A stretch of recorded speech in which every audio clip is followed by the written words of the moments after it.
a while, hasn't it? And, well, thank you all, ladies and gentlemen, for joining me for this live stream today. Welcome back to the Alpha Charlie channel. Bonjour, bienvenue à la channel d'Alpha Charlie. Yes, it's time for a long-awaited Concorde flight. And a very special request for this one today. We're going to be flying from New York, John F. Kennedy, to Mexico City. And in fact, we have just started the pushback. So we'll head over to the sim. There we go. And just give you a bit of a quick look at what's happening. So here we are. We've got 2 engines started already. And we are pushing back at Terminal 1 here at JFK in Concorde. Some other traffic around. Now, I'm slightly nervous, A, because I haven't streamed in a long time, and B, I just hope that everything works as it used to, and, well, let's just see how we go, shall we?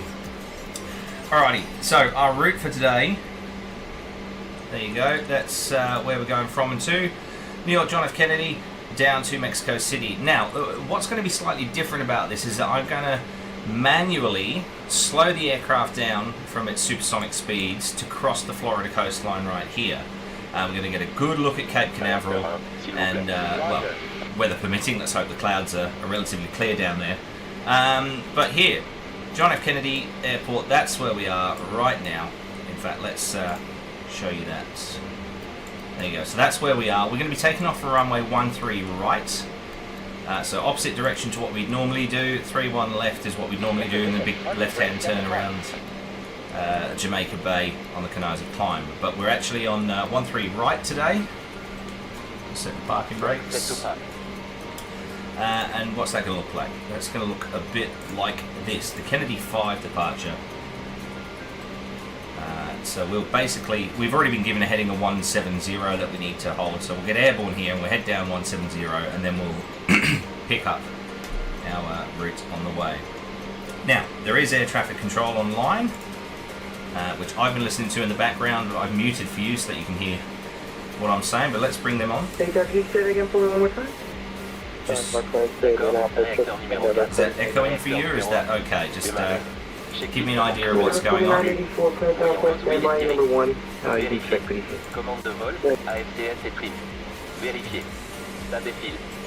Alright, so we have 3 engines running, 4 engines running now. Record 3210, right turning 170, and for this change advisory. Disappearing. 170 over the advisory, how long do you open for American 3210? Stab and feel, right, let's concentrate on what we're doing. American 3210, that's actually a great question, probably about another half hour over. Alright then, yeah, you have a good night. So, hydraulic systems are on the ground. We have the 244 heavy, welcome to New York, exit right on Zulu. Obviously the checks in this aircraft in French because it's an Air France Concorde. So, okay, exit via Zulu, hold short, runway 31 left. Bianca 244 heavy. Vérifié, ground bypass. Hello ground, please make sure the ground equipment is clear. We look for you on our left. D'accord, 5 degrés. D'accord, au revoir. Checklist, la remise en route. Nose is down to 5 now. Ready for taxi. Yeah, we'll be making a right turn out there towards the Manhattan skyline. Right there. Now, don't forget to let me know where in the world you're watching from. If you're joining us, we're dual streaming today on both Twitch and YouTube. In fact, I haven't even put the links out just yet on the socials to say that we are live now. So just give me a second while we do that. Right, let's just double check that we are actually streaming live. Well, that's a good sign. We are online. Just flight 17 wind 130 at 8 runway 13 right. Link. 13 right, good. Take off function flight. Kennedy Tower, Avianca 244 heavy, holding short runway 31 left. Okay, the 244 heavy is continuing. Let's find a Concorde picture, shall we? Currently on 13. Roger. Go back all the way to 2019, let's say, shall we? Let's find an Air France Concorde picture. to share. If you haven't already, please check out the socials. There you go, Alpha Charlie Photos on Facebook and Instagram. And YouTube, if you're already there, make sure you hit that like and subscribe button. And chuck me a follow if you're watching over there on Twitch as well. I'm going to try and get on a bit more often in future. Just finding a picture of Concorde to share. Let's have a look. What do we got here? Washington. There we go. Oh, that'll be a good one. That one. No, not that one. A little video. Let's do this. 17, turn right heading 155. Forget to change to advisement approved. Okay. There you go. Let's do, we'll do a little video, shall we, on the socials? And we'll add a little link in there. Cross 13, right on Zulu, left Juliet, hold short 4, left on Juliet. Here's the Earl. Avianca 244 Heavy, can you repeat that again, please? No worries at all. Avianca 244 Heavy, cross 13 right on Live Zulu. now, flying Concorde. Take a left on Juliet, hold short 4, left on Juliet. Okay, Alpha 13, we'll continue through Zulu and then Alright, there we go. Let's get this Juliet, going. hold short, 4 left. Stories. Avianca 244 Heavy. Oh, hang on. Gotta change that style. That's better. Requesting scan to Ottawa. In. Alright then, now what we need to do is request taxi. You're number 1, expect me. And I imagine he's going to take us Contour Flight 17, we're passing to continuous flight to Chicago. Okay, Flight 17, Roger, forget to change to advisory excursion, you can monitor Unicom 122.8, have a safe flight. Monitoring Unicom 122.8, Contour Flight 17, good day. Target Air France 9027, ready for taxi. France 9027, Kennedy Tower, 13 right, taxi be in November, join Papa. Runway 13 right, taxi November and Papa, Air France 9027.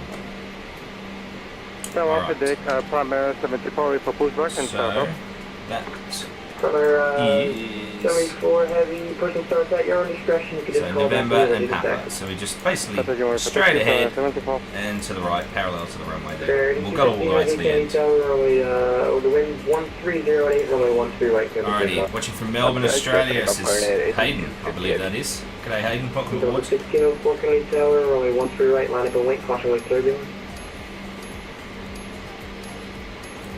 So, just going to quickly do a quick control check. No flaps on Concorde, just elevons.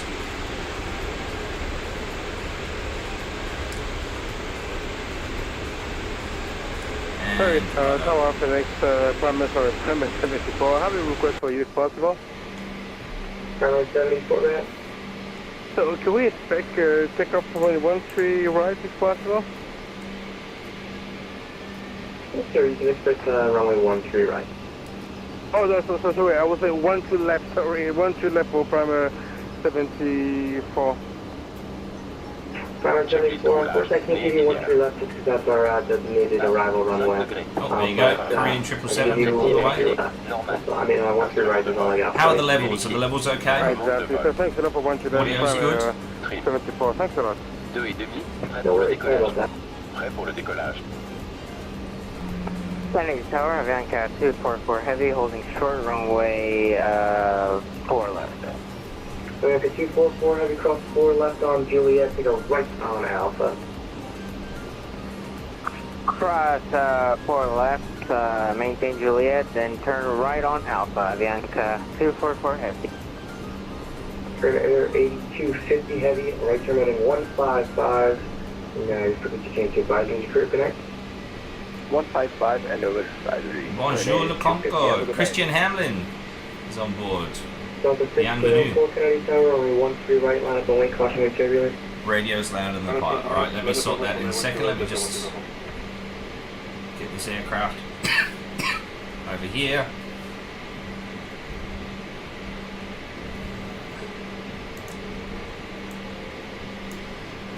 Check 1 2 for 22. Just bring V pilot just down touch. Alright. Prêt pour test tuyère secondaire. Manette à mi-course. Okay, reverse air shut off checks. 4 butées arrière.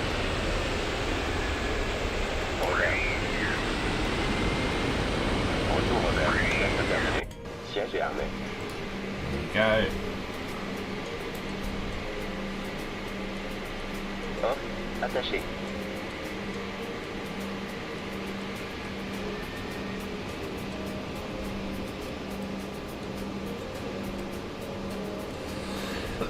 Okay, so the Manhattan skyline straight ahead of us there. Kennedy, Avianca 244. We have a 244 ground. Avianca 244 Heavy, confirm any gate available, or do you have a gate set up for us? We have a 244 we don't have a stand gate for you. You can continue on out there. Interruption de décollage CG. Réglé sur normal. Avianca 244 Heavy, roger. Checklist roulage complet. So when we get airborne, we'll be making a right turn. Procedure for Concorde out of Kennedy is basically as soon as you get airborne, positive climb, gear up and turn. 20 degrees of bank. And we're going to be turning to the right by 40 degrees until we're heading a 170, which I've plumbed into here already. And yeah, and then we'll basically just be pitching the aircraft to maintain that 250 knots. Christian, is this the first time to the channel? Welcome. I'm glad that you're looking forward to this. When we're airborne, I'll go through my own personal history with Concorde. I'm very lucky to have seen it fly many times. I was there when the last one landed at Filton, and yeah, managed to get hands-on with it after retirement as well. But we'll get this one into the air and follow the procedures, and then I'll talk through a little bit of that very shortly. Well, welcome, Christian. Where in the world are you watching from? So, we got viewers at the moment in Australia, in Canada, and possibly the UK as well. There's a couple of friends who said that they'd tune in. So, we'll see how we go here. Now, we'll just hold short here at Papa Foxtrot.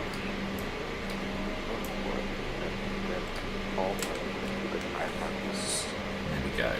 Alright, Toronto, Canada. Okay, well, I wonder if you might be neighbours with one of my other viewers.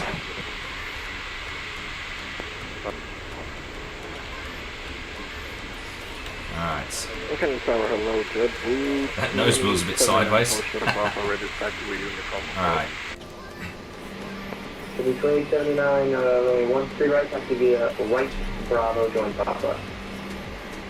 Right, Bravo, Papa,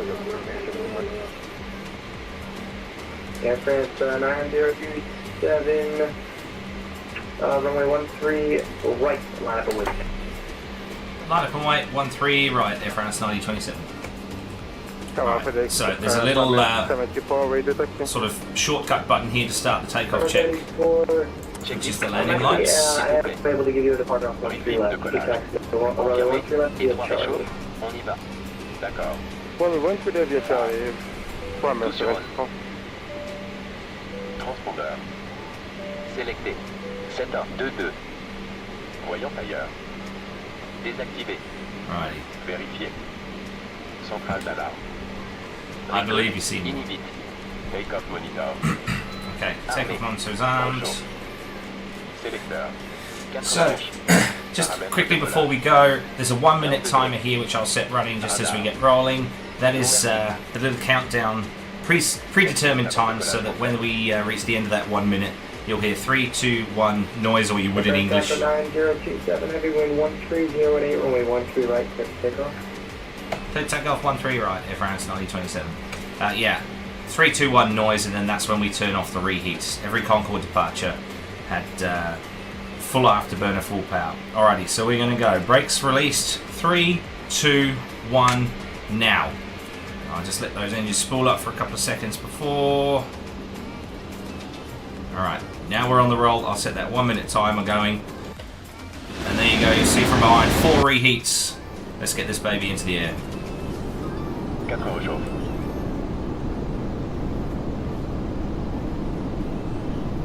chauffe. So 4 reheats, 4 green lights there, that's good news. V1. V1, that's the point at which we're committed to getting into the air. Rotation. Rotates. V2.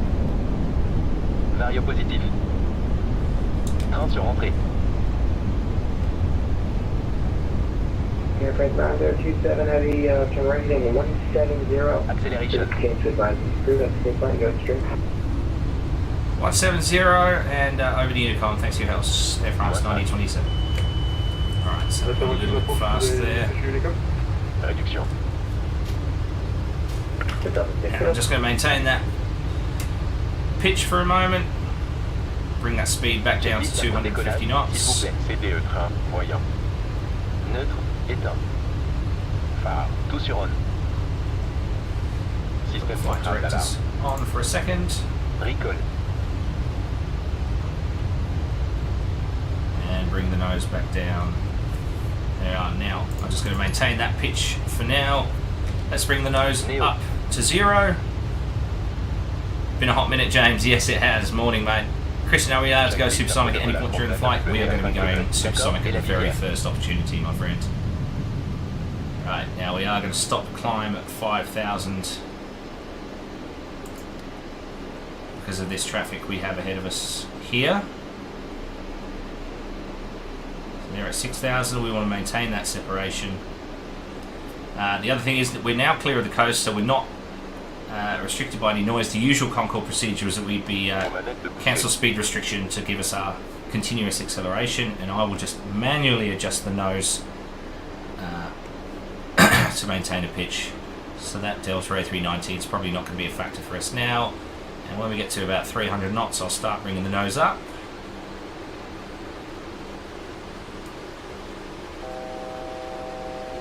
Altitude alarme, 1000 pieds avant. Altitude acquise. Yep. No auto throttles just yet, but I have gone to full dry power. And now I'm going to just maintain that pitch. We are going to go all the way through. Now we're clear of that traffic, so I'm happy enough to do this. Now the other thing I've got to do at the moment, because I'm just maintaining a heading, is I've got to flick this over to the INS. Let's make sure that we're going 0 to 2, which is the next waypoint, and we'll flick that over to INS, and the aircraft should turn. There we go, it's maintaining a turn with 370 knots. We are super fast right now.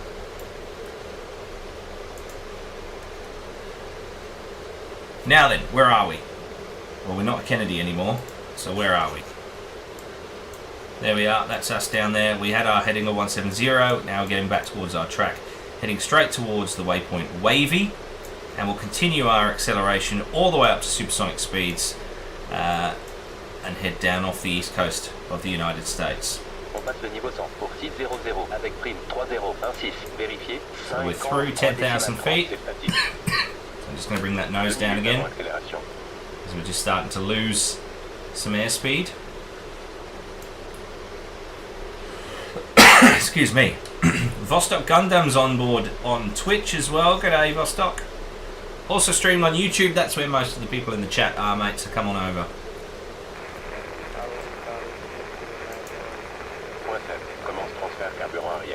And look at how quickly that's... Oh, why are we descending? Hit a bit of an overspeed here. It's a slight overspeed, but that's okay. There you go, you can see the nose is pitching up already, just to counter that. Seatbelt sur phare.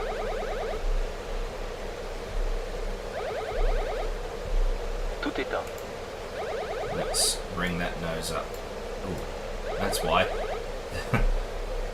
The switch was stuck in the nose down. 5 miles. Checklist multi complète. Le carburant est à transfert. Might just bring the throttles back just a little, just to alleviate that speed. Told you it was going to be a rusty one.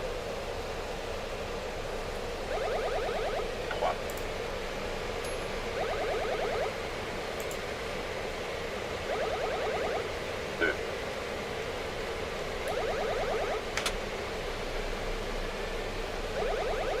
1.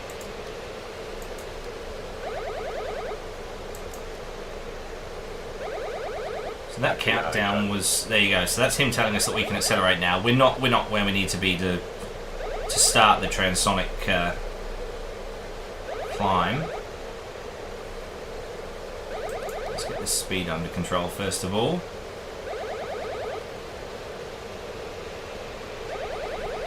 Where are you watching from, James? Oh, hang on, I know that face. Hey mate, how are you? You're in Brisbane, aren't you? I just saw the thumbnail. There we go. Right, full dry power. I just realised which James that is. How you doing, mate? I've been catching some of your streams recently. I've got a cup of tea for you. I'm sorry I couldn't make it to the event in Sydney that you came down for. I was otherwise engaged, unfortunately. But I'm hoping to make it to... Well, in fact, I've got tickets for the next one, so... I'm not sure if you're coming down for that. Alrighty, so when we get up close to 30,000 feet, I'm going to level the aircraft off. There you are. Climbing away in our Air France Concorde with a double dip supersonic flight today. We're having 2 supersonic climbs and accelerations, and I'll go over that in just a short while. But if we take a look at VATSIM for the moment, that's us in the orange, skirting around Washington Centre. And the route that we're taking looks a bit like that. So we're going out and around this purple line, and then we're going to slow down. We're going to decelerate about here at Adore, and be subsonic by the time we go over the Florida Panhandle, over Cape Canaveral, and then here at PIE, which is St. Petersburg, I believe it is. Yes, we'll start another supersonic climb and acceleration over the Gulf of Mexico. That's right. Before decelerating again for our descent and landing in Mexico City. Hopefully catch up. No Sydney trips planned for me again anytime soon, and might come out to Goldie for the Pacific Air Show. That's the plan. I should be on Gold Coast for the air show. I did speak to Kurt about it. Speak with Kurt about it the other day. I haven't booked flights or tickets for the show yet, but I've told Kurt that I'll be there. Alright then, so what I'm going to do is I'm just going to ask the aircraft to just maintain 395 knots. Let's just keep that vertical speed for now, and then at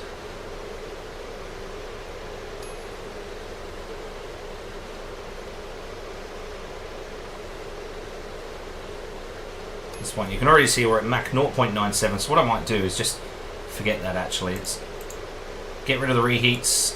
Get rid of the auto throttles. Max climb will engage full power. Now I'm going to bring on the reheats in pairs. Have a go at this. So there's 2. There's the other 2. We'll go back inside. Now, as we go through Mach 1, have a look at this dial down here. Watch the vertical speed indicator, because the shockwave going over the nose of the aircraft is what tells us that we have passed through the sound barrier. So keep an eye on this vertical speed indicator here. We've got Mach 0.91. There you go. It goes a little bit haywire. We're not heading downwards, but that's the shockwave heading over the nose of the aircraft. There you go. Mach 1. We are now supersonic, ladies and gentlemen. Welcome aboard Concorde. 56, 0, transfert arrière.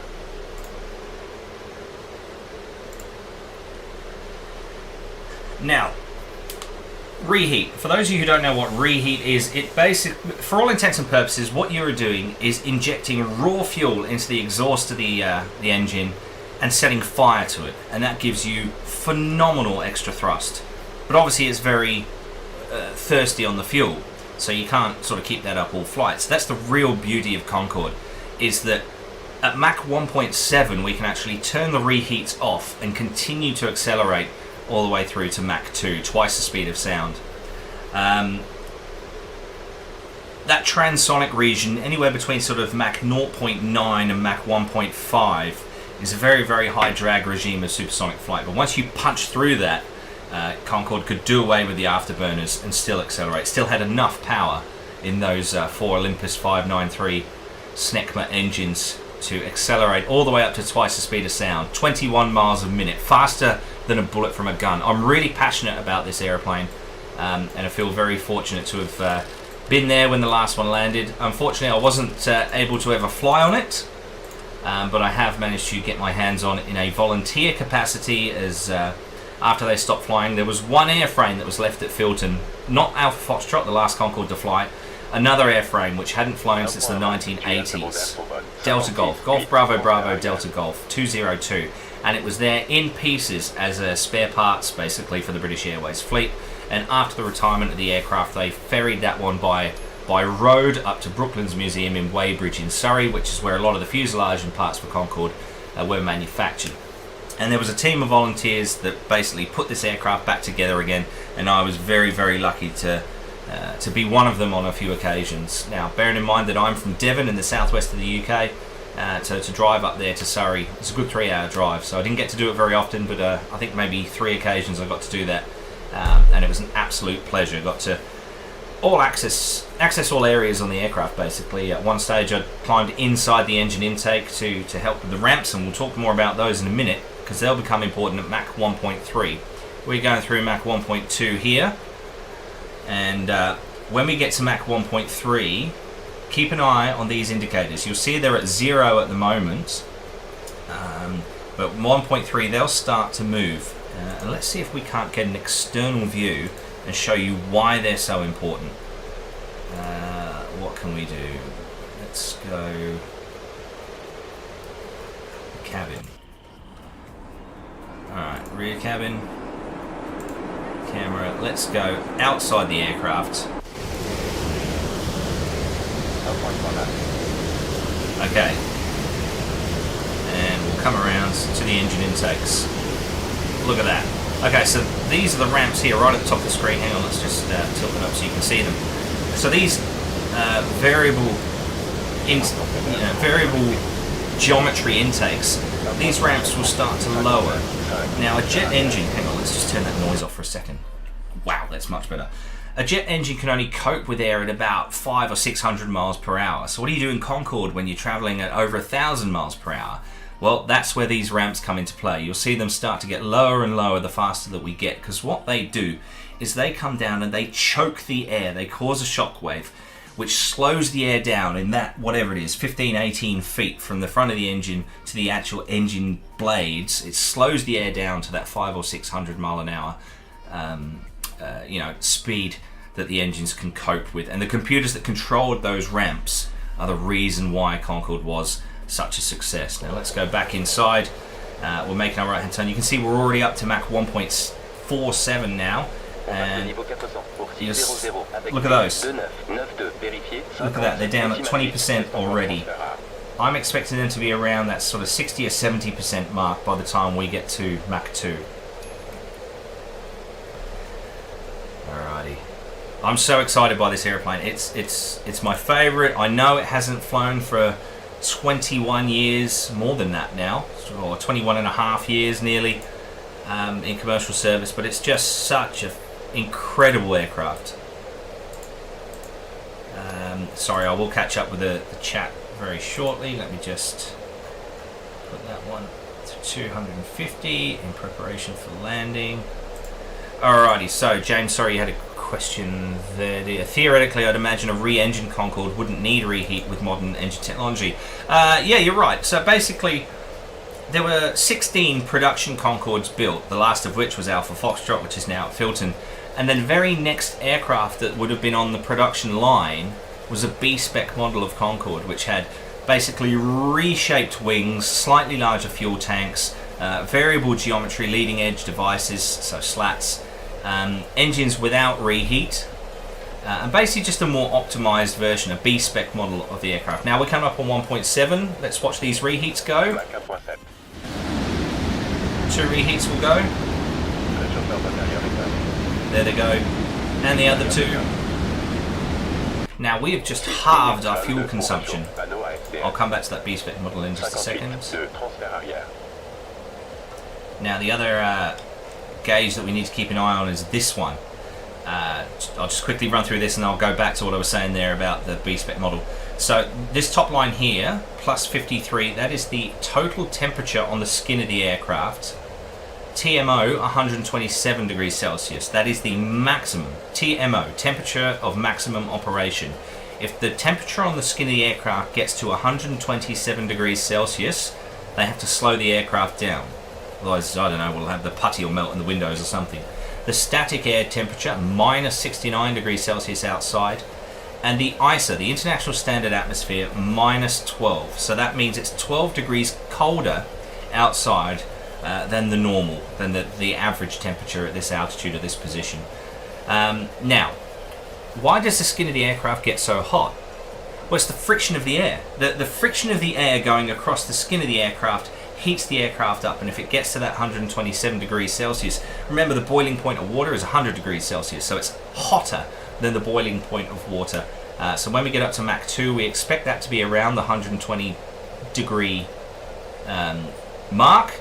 But we also have this nice cold air. Now cold air is way more dense and gives you much better performance, so it wouldn't surprise me if we get up close to that 60,000 feet ceiling today on this flight. But we shouldn't get close to the 127 degrees Celsius because it's nice and cool out there. Now, yeah, B-spec model. Unfortunately with Concorde, there's only 2 airlines that ever followed through on their orders to purchase, which as we know was British Airways and Air France. Sort of forced into it a little bit by the respective governments, but both airlines made a bit of a success of it. You would argue British Airways made more of a success of it than Air France, but that's not to say that Air France didn't appreciate and love their aircraft any less. But there were orders from all sorts of airlines. There was Pan Am, there was Iran Air, Qantas had ordered some, who else? United Airlines, Continental Airlines. A bunch of airlines around the world had ordered Concordes, and in 1973 there was an oil crisis. The price of oil went through the roof. Concorde is a very thirsty aircraft, and unfortunately all of those airlines, all of them, cancelled their orders. Had they kept them in place, the very next aircraft off the production line was going to be a B-spec model, like I say, with those reshaped wings and extra capacity fuel tanks, which would have given the aircraft a bit more range as well. I think Air Canada did have some on order, but I'm not sure. Let's, in fact, let me go and have a look. I'll search that for you right now. Concorde B. Now, my friend Gordon has a fantastic website, concordesst.com. Right, Concorde B, never put into production, was discussed only 4 months after the start of scheduled services. Let's have a look. So I don't know if I can possibly bring this onto your screen. Just bear with me a second. I'm still a bit rusty on what I've got.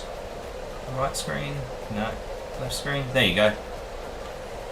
Alrighty, so this is what a B-spec Concorde would have looked like. You know, slightly different. Excellent. Transonic checklist is complete. That means we're probably at Mach 2 now. Leading edge devices there. Yeah, and just extra capacity fuel tanks. Reheat removed, acoustic shielding, increased compressor diameter, and an additional turbine stage in the 610 engine as opposed to the 593. there would have been significant fuel consumption improvements and thrust gains. So yeah, there you go. So the increases in the fuel tanks can be seen there in red, just due to the aircraft shape, and additional volume to the tanks in blue. Yeah, really special aircraft. In fact, here we go. So empty operating weight, Concorde as we know it, 78 tons. Concorde B, 84.3 tons. So yeah, a vast improvement in the performance. Now, as to the question, did Air Canada have any on order? Well, let me just go and find that out for you, because there is a specific page here as well with all of the aircraft that were ordered. So, history. This is a fantastic website. Hasn't been updated in a while because Gordon's a busy man. Orders and options. Here we go. So, British Airways, Air France, Iran Air, CAAC. Can't remember who that is. VOAC became British Airways, Qantas, Eastern, Air Canada. There we go. 4 in 1965 they ordered. They may have ordered more down the line. Japan Airlines ordered some. Braniff, American Airlines, Air India, Lufthansa, MEA, which is a Lebanese airline, more for Qantas, Sabina, TWA, United we said, American we said, Air France we said, Continental we said, and Pan Am.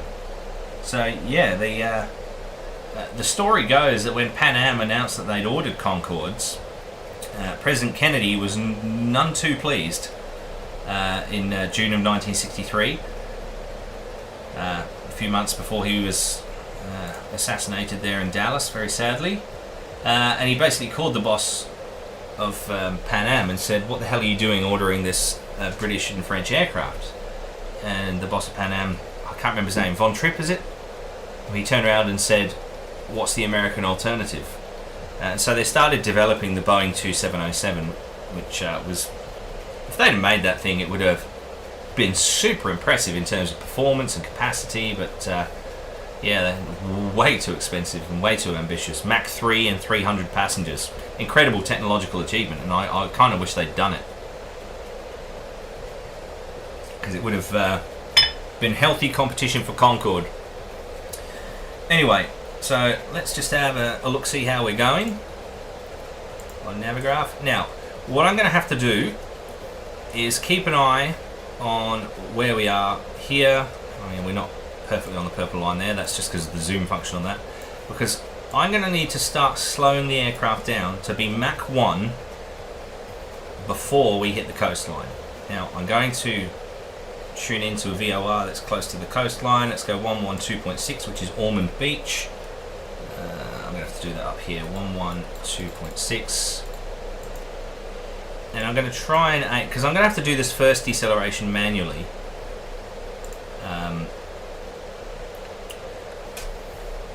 So the procedure for deceleration is that you basically maintain your altitude, whatever altitude you've climbed to, because you'll notice here we are right now. We're at Mach 2 and 52,000 feet, and we are still climbing.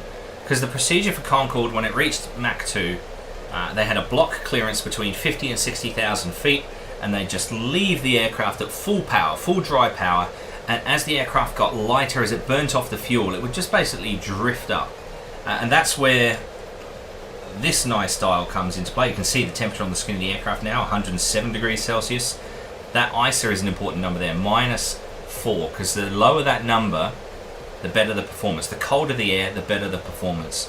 And so we are climbing nicely and healthily now. And you can see that the speed is actually just dropped back below Mach 2, so I'll just make sure that those throttles are fully forward. Re-engage the auto throttles, and that's just a reset position. It says 104% N2, which is good. And you can see it's automatically bringing the pitch of the aircraft down just so that we can get that acceleration going again. But our ground speed there, 1122 knots. 1,122 knots, or 1143 according to VATSIM. Compare that with this American A321 that we've just gone past, 480 knots. Now, we are going to be coming into Miami Center's zone as well, so let's just tune their frequency, 132.2. I'm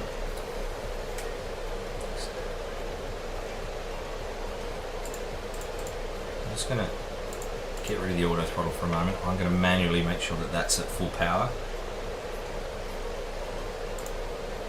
Yeah.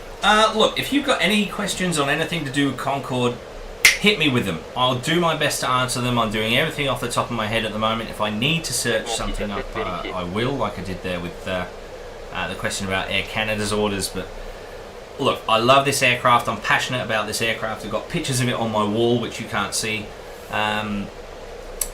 Yeah, so ask away. I'll do whatever I can to spread why I'm so passionate about this aircraft and why it's such a brilliant piece of technical achievement and engineering. Sorry, just going to put the fan on. A little bit warm in here, so naturally I've got tea. Mate, you can take the man out of England, but you can't take England out of the man. So yeah, for those of you that are new to the channel, I'm based in Sydney, Australia these days, but I'm from the UK originally, which is where I got my hands on with this beautiful aircraft.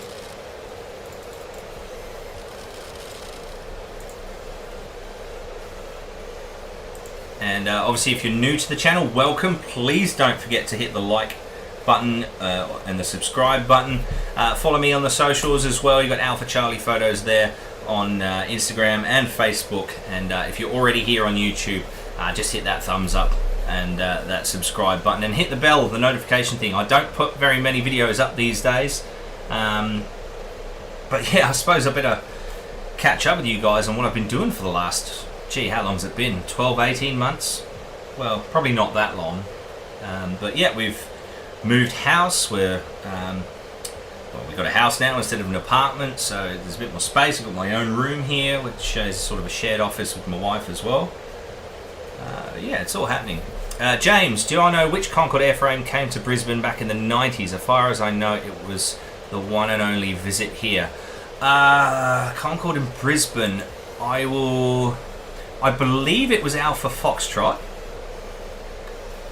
and that would have been around 93, I believe, or 96, I can't remember. I believe it was either Alpha Bravo or Alpha Foxtrot, so we'll look that one up in a second. Seymour Rutz is asking a question that he knows the answer to here, which is interesting, and he'd know better than I do. Now, apparently, today's route that we're flying today, so New York to Mexico City, well, we already know, actually, that was a real route that Air France did fly. Seymour has done all the research into this, because I'm not very knowledgeable about Air France Concorde operations at all, and Seymour is the man to go to. So, yeah, if you've got any questions with regards to Air France Concorde operations, Seymour's your man. And I believe that they did just this. This is what Seymour's telling me. I don't know if it was this exact route, because I made this up. I made this route up myself. But I don't know if they went out off the East Coast supersonically, then descended over Florida to subsonic speeds, and then accelerated again over the Gulf of Mexico.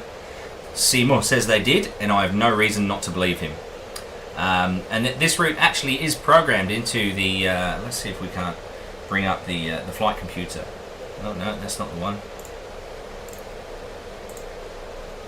So yeah, if you can see this, yes you can. So if I wanted to load a route, a scheduled route, you'll see here, JFK-MMMX. So there is a scheduled route in the flight computer programmed into this, which proves that the aircraft, did it. However, if you, on this simulator, put that route in, it will give you a route which is subsonic, overland, all the way to the Gulf of Mexico, over that sort of Alabama, Florida border, Georgia, that sort of area, before the single acceleration through the Gulf of Mexico. But we're doing it a special way today. 19th September 1996, says James. Alright, let me look up, let's see what airframe that was. Timeline. 1996. Around the World Tour, was it?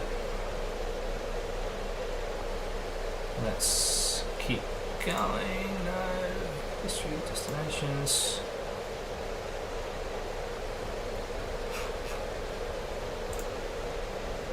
Data history.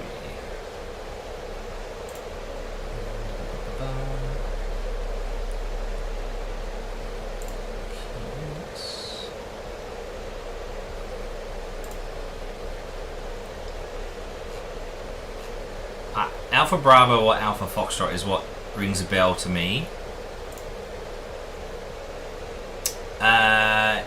Yes, I do know that in 1999, which was the last time that British Airways brought Concorde to Australia, it was Sydney to Guam, and it was Alpha Delta, which is now in New York.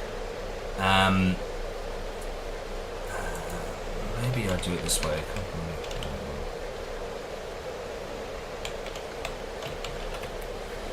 Now, and I know that that aircraft flew Sydney to Guam as well. Now, the reason it went Sydney to Guam, it wasn't supposed to. That particular world tour, it was supposed to go from Sydney to Bali, but there was problems in East Timor at the time, and the plan was to go supersonic right across the Australian outback, but there were problems in Bali at the time, so they did not do that.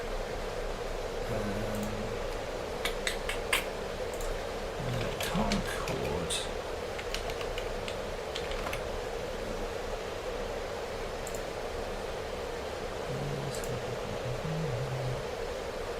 Le segment 7 à 8 est bien conforme.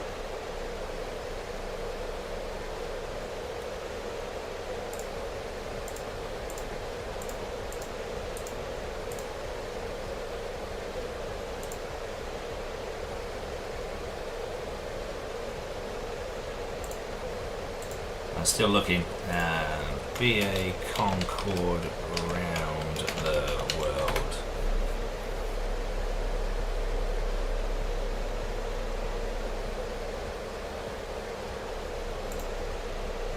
Now I know it is Alpha Fox was the airframe that lost the rudder, and I think that that was the same round the world tour. I just want to make sure that that was the case. Oh, there you go. Seymour's got it. It is Alpha Fox.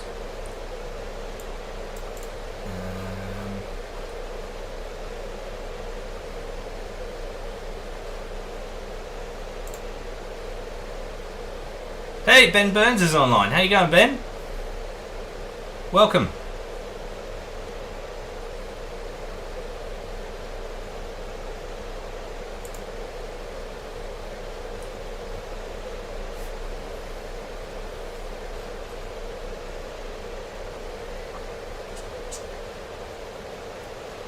Sometimes we will travel.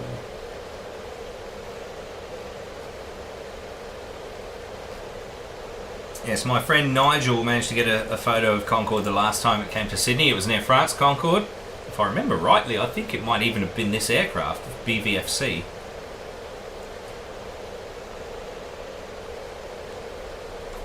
But I can't remember. Alrighty, so that's our route for today. For those of you just joining, again, don't forget to let us know where in the world you're watching from. It's good to have viewers from across the planet. That's where we're flying today. We are currently at twice the speed of sound off the east coast of the United States, well off the east coast actually. But we're heading down towards Florida, and we are going to be starting a deceleration and descent to go subsonic over Cape Canaveral and over the Florida Panhandle, over Orlando, straight over the top of Disney World. And then we'll start another supersonic climb and acceleration from St. Petersburg. Now, I'm going to have to do this first deceleration and descent manually because I haven't worked out a way to get the automated systems to do it here just yet. So there may be a few errors that, like the fuel transfer, we might go out of center of gravity limits. I hope we don't. I'm going to do it as best I can.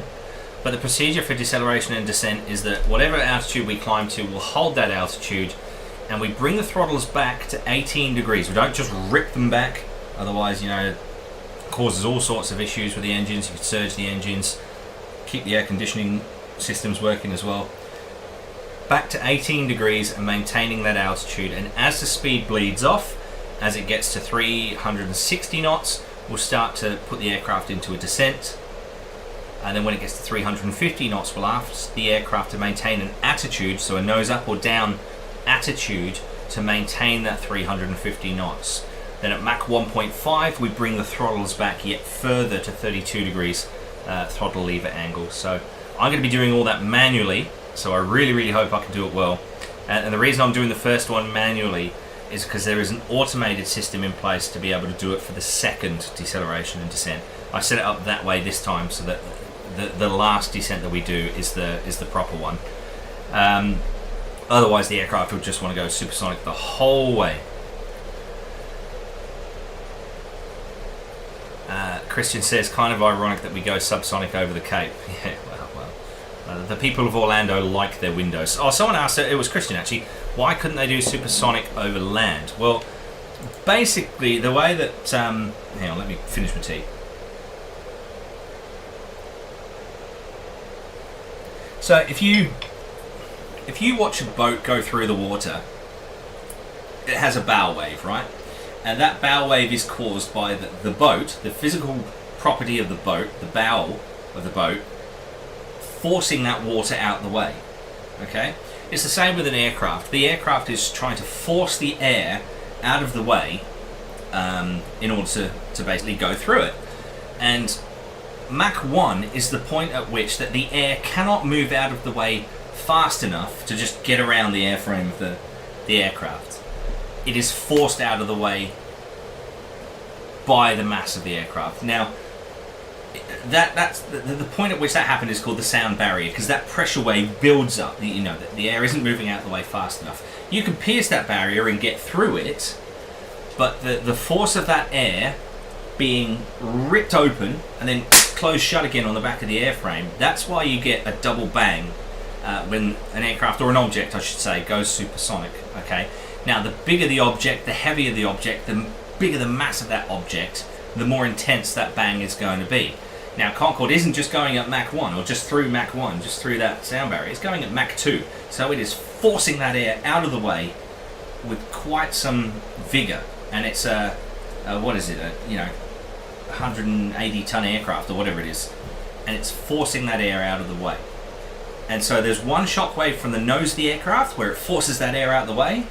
And then there's another shock wave at the rear of the aircraft where that air comes back together again.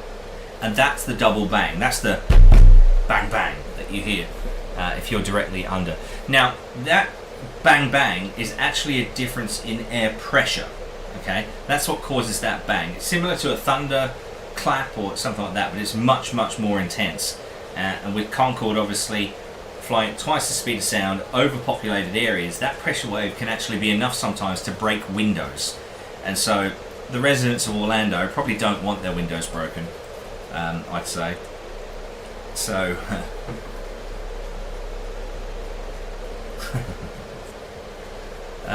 yeah, so unfortunately that means that Concorde had to stay out over the ocean when going supersonically. Now, back when in the brief times in the 1970s or 80s, I think it was the 80s.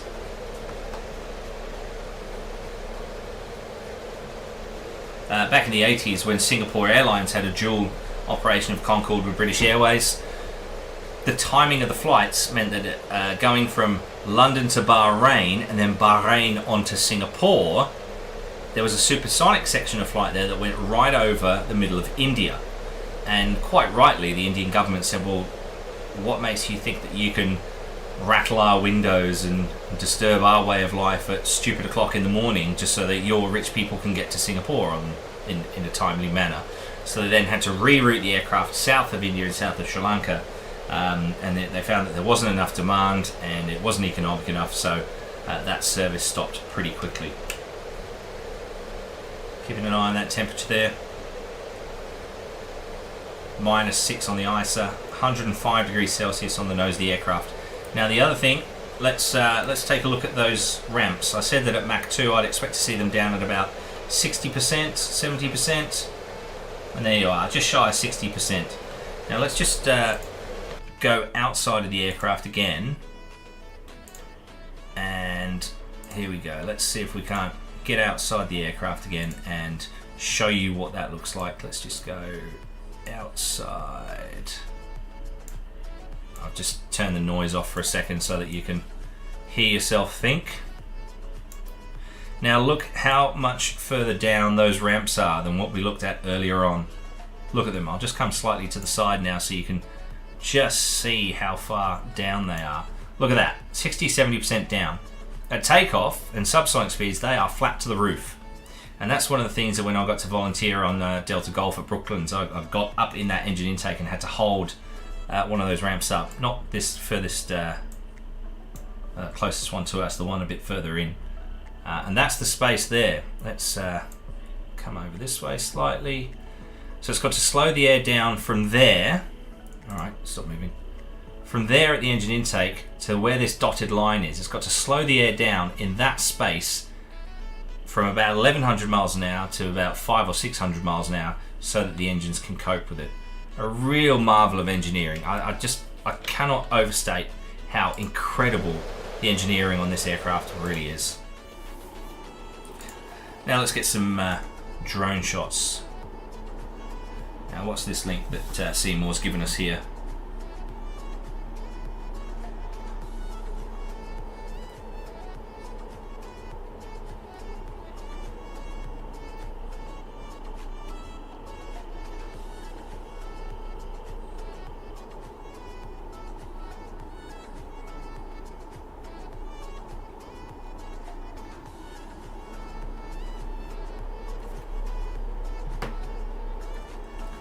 Lovely drone shot.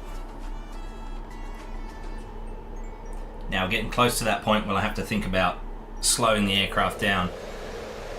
Any cool stories about Concorde pilots that I know of? Well, there's of course Brian Trubshaw, the British test pilot who flew the first British Concorde, and I think he was there with Andre Turcar for the first flight out of Toulouse, the 001.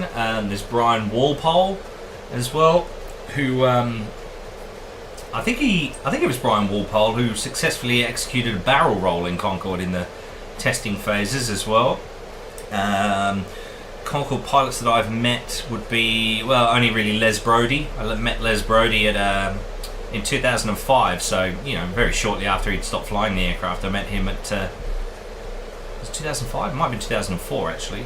Either way, I met him at the Fly London Air Show at Earl's Court when that exhibition centre was still there in London, and that was a fantastic experience to meet him. And about 18 months ago, a good friend of mine over in the UK, Jerry, he met the chief Concorde pilot, Mike Bannister, who addressed to me and autographed his book, which I've got in the cupboard in there actually. Actually, it's in my bedroom. So that's a possession I treasure very much. In terms of cool stories, well, John Hutchinson, I've not met him, but I've spoken to him a couple of times as well. He's a very interesting character to talk to. And one of my friends, Facebook friend anyway, I've spoken to him a lot, but I haven't ever met him in person, is a guy called Fred Finn, who holds the record for the most number of Concorde flights. He's the most travelled man in the world and holds the record for the most Concorde flights. Very interesting character. He has strong links to Ukraine actually. But yeah, lovely man. Now how are we going here? We've got to start thinking about where we're going to start our deceleration. I had intended to start the deceleration at Ador. It's 155 nautical miles to Orlando, but I'm thinking I might have to start it a bit before so that we are well and truly subsonic by the time we get to Orlando or to the coastline. So what I'm thinking I'll do is at 30 miles to Ador, and I'm just winging this off the top of my head, just so that we are subsonic. So Ador, I'm going to have to check the charts here and see what number waypoint that is. Let's have a look at the charts. Charts, portraits. Let's have a look. 1, 2. So Ador is number 9. Now you can see over here on the INS we're flying between waypoint 7, which is Swartz, and waypoint 8, which is Trout. And then let's just see distance and time 49 miles to go in 2.5 minutes. How good is that? And a mile every 3 seconds. Watch this. 47, 46, 1, 2, 3, 45. There you go. 3 seconds to cover a mile. That's how fast we're going right now. Yeah, so I'm thinking about, actually, just to be safe, let's make it 40 miles to Ador, which is waypoint number 9, and I'll start the initial deceleration and descent. Gary Suhar's on board, also in Canada. How you going, Gary? Welcome. Hope you're doing well. Now we've got some Seymour's over there on the east coast of Canada with Christian, and Gary's over on the west coast. Happy belated Easter. Oh yeah, you too, my friend. Oh, still Easter Monday over there for you. So we got a short week here this week in Australia. It's obviously Easter Monday yesterday, and on Friday it's Anzac Day. And so Tuesday, Wednesday, Thursday is the working week this week. I've taken that off this week to give myself a bit of an extended break, because I haven't had any annual leave in a while, so I thought I'd use it. And I thought, well, what a good opportunity. I had a conversation with a friend who, let's keep him anonymous for now, but particularly wanted this flight. Doing well, Charlie. Sad the long weekend is over for me. Hope you've been well. Ah, man, yeah. Well, come to Australia this week and you'll have another long weekend this weekend. But I'm doing very well, thanks, mate. Hope you're doing well as well. Yeah, so what have I been up to for the last 18 months? I used to stream regularly, a couple times a week. Just hasn't been possible. Hey, Matthew Stewart is on board. Hope the stream's going well. Your Kennedy controller here. Hope I did a decent job over at Kennedy tonight. You did great. Matthew, you did fantastic. Thank you so much for your control, and welcome to the channel. I hope you stick with us. I hope yeah, well, I hope I did everything that you asked me to, basically. Are you still online? Let's have a look. Yeah, you're still online at the moment, doing a great job there at Kennedy.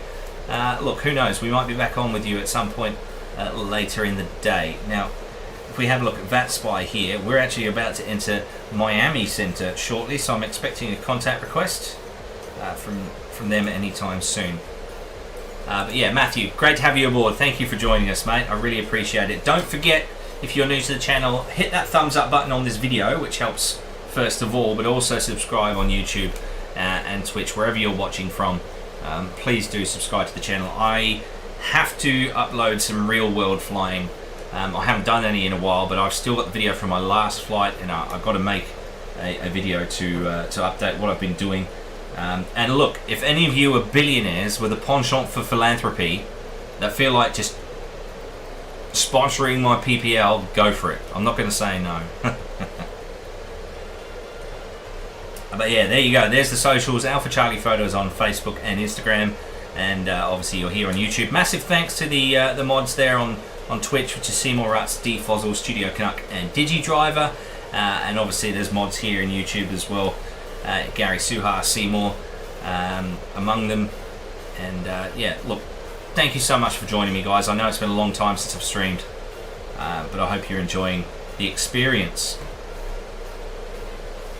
Now look, we are between waypoint 8 and waypoint 9. 40 miles to go, I think, was the point I said. For our decel, so let's just have a look. Yeah, I think that's a good idea. 40 miles to go, and then we'll be nice and subsonic over. Now, we're also going to have a quick look here and just see, look, performance calculations. I just want to see what the optimum cruise is for subsonic. It's saying 30,000 feet. That'll work for me as well, so that's cool. Christian, are you aware of any specific airports or destinations that Air France or British Airways wanted Concorde to fly into, but because of local governments or other reasons they were not allowed? Well, the obvious answer to that is that when they initially started flying, they were not allowed to fly into the American airports, so New York or specifically New York. In fact, they weren't allowed in any American airports to begin with, but Washington pretty quickly said, okay, you can come here. And then the Port Authority of New York says you can come in, but we're going to set up noise monitors so that we can tell you why you can't come here. And the noise monitors didn't do anything for them, so they cancelled it and allowed New York operations, and had a very successful career out of flying into and out of New York. So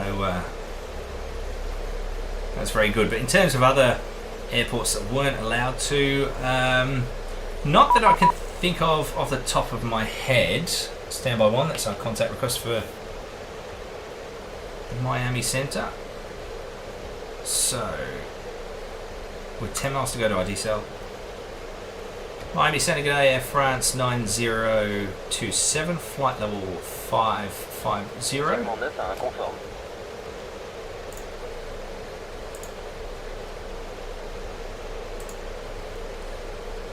Air France Concorde 9027, hello, Miami Center, hello. Radar contact, 179 miles northeast of Melbourne, Pennsylvania style. Air France 9027, and just for your information, we're just going to start a deceleration now, and the plan is to descend to flight level 300 to be subsonic over the Florida Panhandle before accelerating again at St. Petersburg. Air France 9027, right, descend maintain level 300. Descend and maintain flight level 300, Air France 9027. Right, so we're going to bring the throttles back to... with you, 13,000. There you go, that's that 80. Like I say, I'm doing this manually, so bear with me. 606, Miami, good evening. We're climbing maintain level 350. MMMX is Mexico City, that's right, Gary. Ben, with the speed of Concorde, were they more susceptible to stalling on takeoff? Well, not more susceptible to it, no. It's just the delta wing creates lift in a completely different way to a conventional I should have looked at your wing. tag before sending you this contact me. So I'm just going to keep an eye on this a second. Freaking change the proof again, sorry about that. No worries. Thank you. And better, United 343 is out of 10,500 for 16,000. Sorry, Matthew, I've seen your question there. I'll get to that in just a second. Give me 1 minute. Level 380. So what we're doing now is we're slowing the aircraft down. When it gets to 360 knots, we'll start a descent. And when we get to 350 knots, we'll maintain that speed all the way down to 30,000 feet. Robert's on board as well. How are you going? Welcome, Robert. Now, Ben's question about takeoff. Now, because the delta wing creates lift in a completely different way to a conventional wing, Concorde was slightly different in that with a conventional airliner, the faster you get, the more lift those wings create, and then the weight of the aircraft comes off of the wheels, right? Until rotation, and then you get airborne. With a delta wing, there's next to zero lift created at that attitude. And so the full weight of the aircraft is on those wheels right up until the point of rotation. And so with Concorde, sorry, I'm just looking at that fuel panel there and thinking that they might need to start transferring the fuel forward because he's not doing it. Alarme max CG. Yeah, you need to be transferring the fuel forward, Mr. Engineer Guy. Tony 221, Miami, good evening, with our contact and 38 to the west of... Right, so we're starting the aircraft in a descent. Now we're going to get that master warning because he's not pumping the fuel forward, so you might just have to bear with me with that one. Yeah, so the delta wing didn't create any lift until the point of rotation, so the full weight of the aircraft was on the wheels until it pulled itself into the air.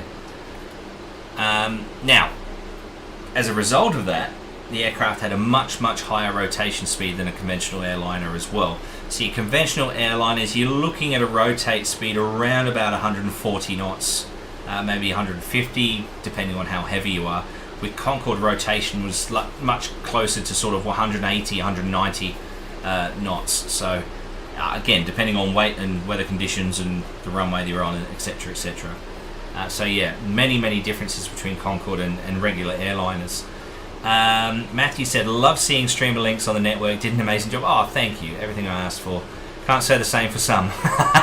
Definitely going to follow all socials, hope to get you around JFK again. Well, Matthew, as a massive Concorde fan, I will be in JFK a lot, so I look forward to seeing you there many times in the future, and thank you so much for your friendly service. And look, I'll bring a British Airways Concorde in there soon as well. Yeah, legendary. I love it when controllers come and join the stream as well. That's fantastic. Robert, did Concorde pilots have to be the elite in their field, special qualifications, etc.? Not necessarily. I mean, they obviously had to be switched on. They had to be very good at what they did, and had to be, you know, excellent pilots in order to stand out enough to be picked for the Concorde program. But they didn't have to have superpowers or anything like that. In terms of special qualifications experience, I mean, Mike Bannister, his previous experience was on the VC-10. And then you had other pilots in the fleet who flew things like A320s or 757s for a while and then transferred onto Concorde. And there are conversion courses and things like that. Oh dear, I didn't bring the throttles back further, did I?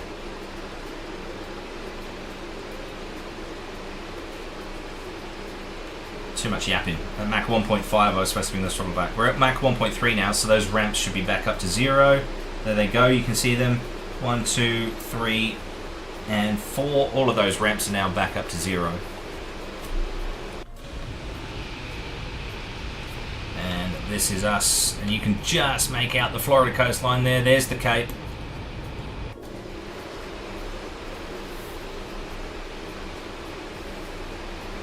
Military service. I'm sure that some Concorde crew may have had military service, but it wasn't a requirement. Request taxi to runway. See, as much as Concorde was a supersonic airliner, and the only other aircraft that could do that are military jets, it flew like an airliner in most respects.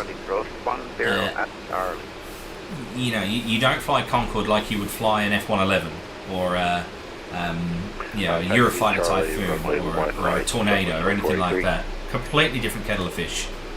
Concorde was an airliner unlike any other, but with some differences.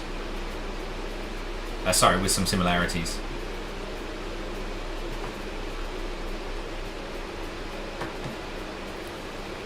My friend, my best man is texting me. He's a Leeds United fan, so he's pretty happy.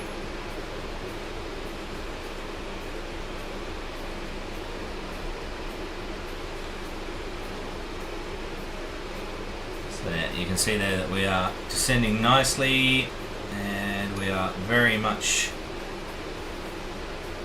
going to be subsonic before we get to Cape Canaveral.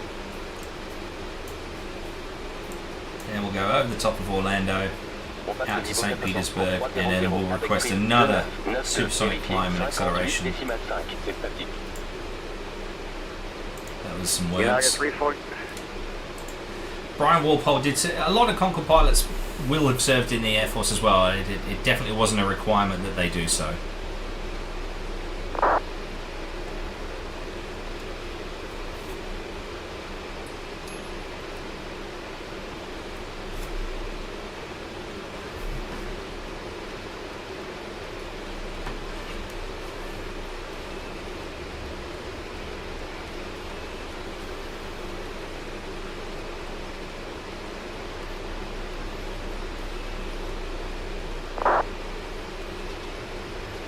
And there you go, there's Mach 1 slowing down. Watch that shockwave across the nose of the aircraft. Fantastic. Now, we're going to maintain a Mach number of 0.95, so we're still going to be significantly faster than any other airliner. And then we'll just start bringing those throttles forward.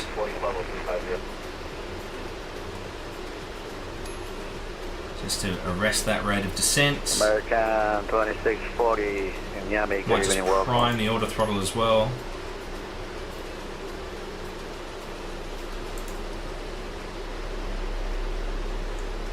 Minus center, KLM 1701 with you at 7,000 feet. KLM 1701, Miami, good evening. Time maintain level 380. Flight level 380, KLM 1701. Now, I'm just monitoring things here. Now, this is obviously my error at the moment. The center of gravity is well out of whack, so you can see that the elevons are not quite where they should be. I'm trying to make sure that there's transferring the fuel forwards, but because I've done this out of the automation, it's probably playing with a few things that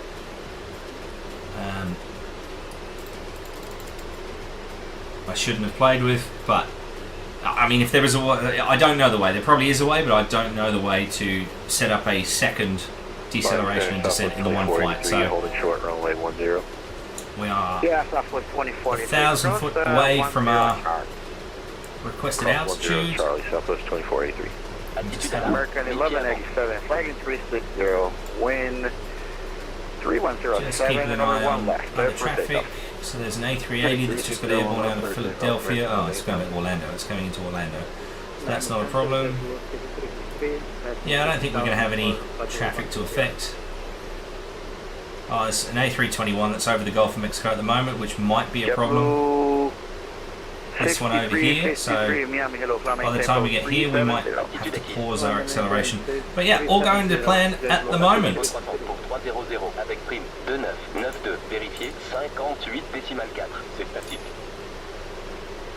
there you go.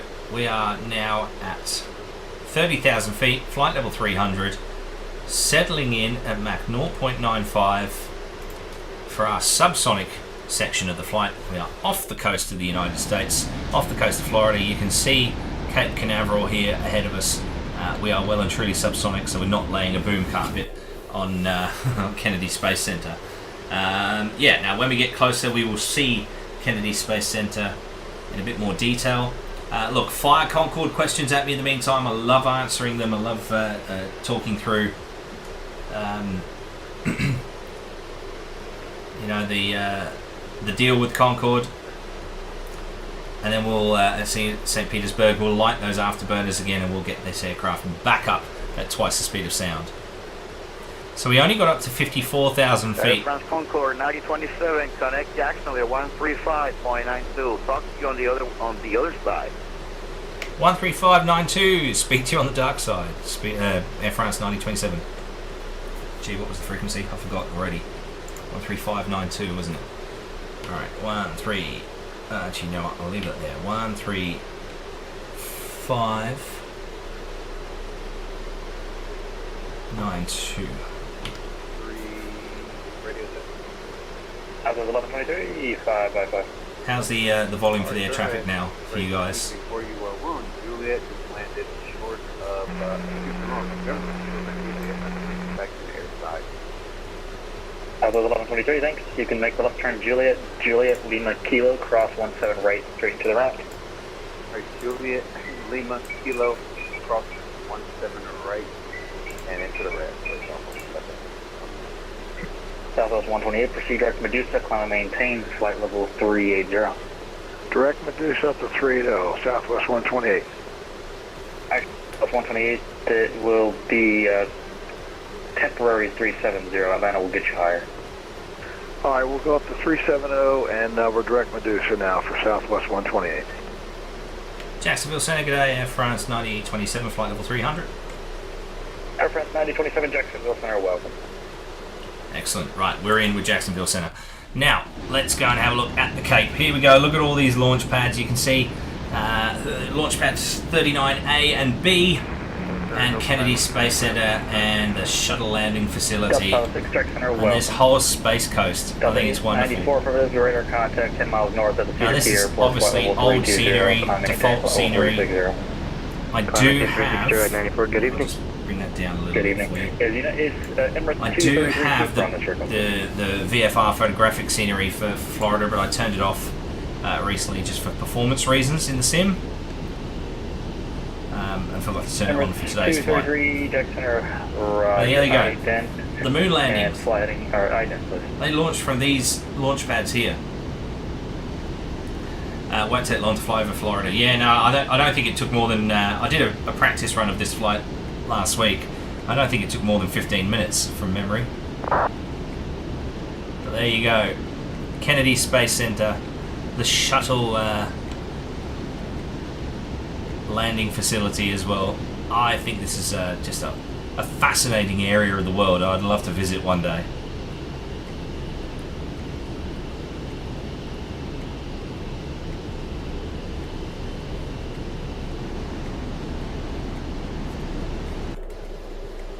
Emirates 233, Super Jacksonville Center radar contact, 2 miles north of the Orlando VOR at 3000. Rob says, did other pilots have a nickname or code for her? For Concorde? Oh, the only ones that I know of are the Great White Bird and the Rocket. that's basically, I mean, ironic that we're saying rocket, and look where we are, just off the... 233 Super Roger. Start the visual approach running 18 right. Just off the Orlando Space Coast, in the rocket.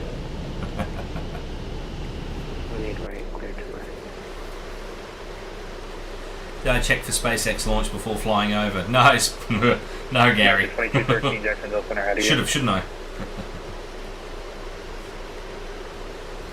Alrighty, so, as mentioned... American 2213, thanks, identity. So we're going. So you can see that. Well, technically we're still in Miami zone, but we're just going into Jacksonville zone over Orlando. Then when we get to St. Petersburg, we'll go back to Miami, as in the controller. Go back to Miami Center for our climb and acceleration.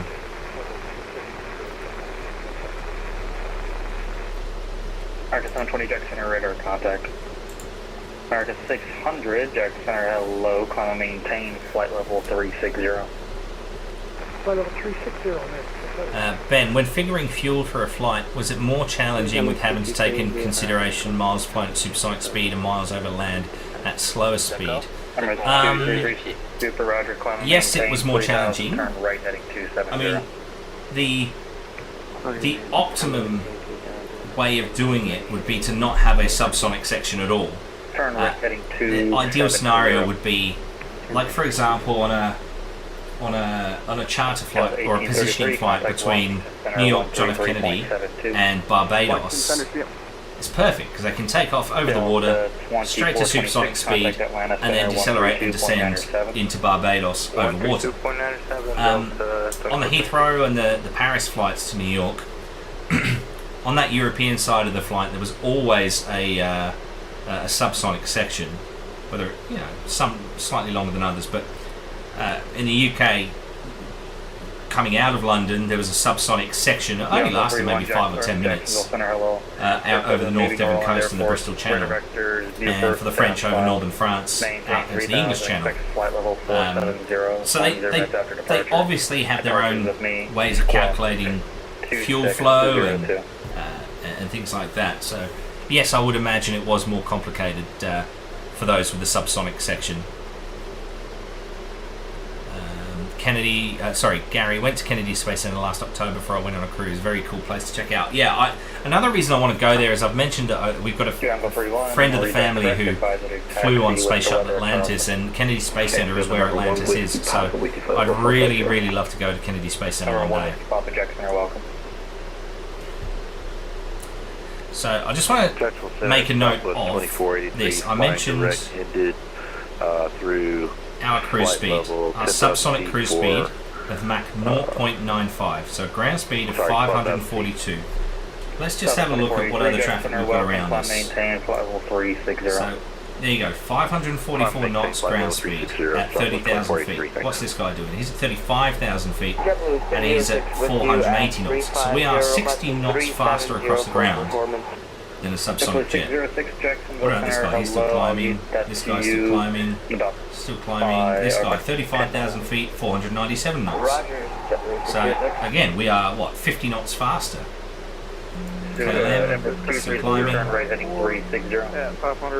This guy, 460 knots. We're almost, well, what are we, 80 knots faster than this guy.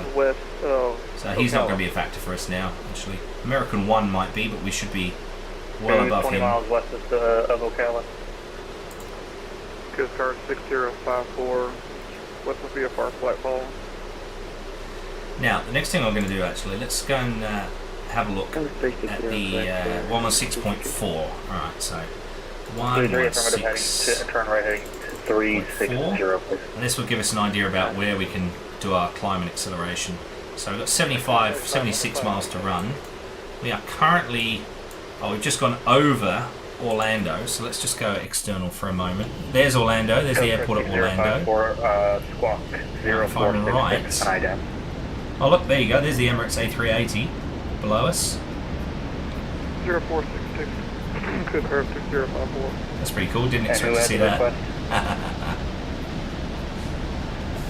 Just double check that you guys Who can called see Jacksonville and answered? that. And now, if I'm right, 500 Jackson, hello.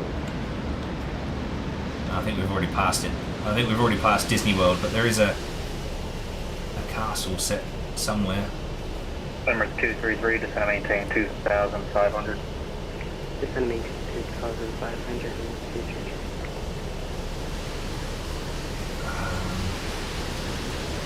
I'm sure I did the test flight the other day and I saw Disney World as well. Oh, there you go. That's probably it there.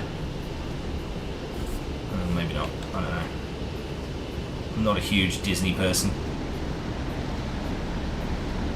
Jungle 3-1, roger, runway 15 at Echo, taxi via Delta Echo.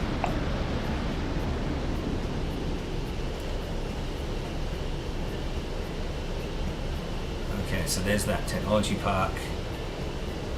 Yeah, I think Disney World is in here somewhere. In amongst all these lakes. Coast Guard 6054, radar contact position as reported. Maintain vehicle on course to St. Petersburg. Copy, maintain VFR, Coast Guard 6054. You are going to St. Pete, correct? Will So there you go, there's the other coast. We can see coast to coast. Little search area first. There's the east coast of I Florida. proceed as requested. I just need to have a destination in there for Miami's purposes. And there's the west coast. There's the Gulf of Mexico. Sounds good. I'm still calling it the Gulf of Mexico, I'm sorry. Maintain flight level 370. Climb maintain 370, 606.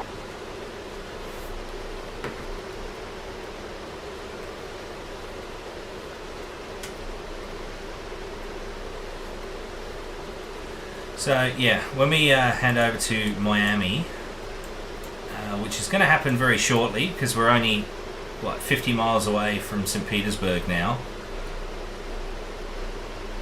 So we'll see Tampa Airport off to our left-hand side. In fact, we're going to go directly over Tampa Airport, I beg your pardon. We'll see MacDill Air Force Base off to our left-hand side. Here you go, let's show you what I can see. So our purple track takes us right over the top of Tampa International to St. Petersburg, and then MacDill Air Force Base just there will be off to our left-hand side. So yeah. Number 233, turn right heading 150. Just keeping an ear out because I'll be requesting our supersonic climb and acceleration at St. Petersburg. Number 233, the airport, out of the turn, the airport should be at your 2 or 1 to 2 o'clock at about 10 miles.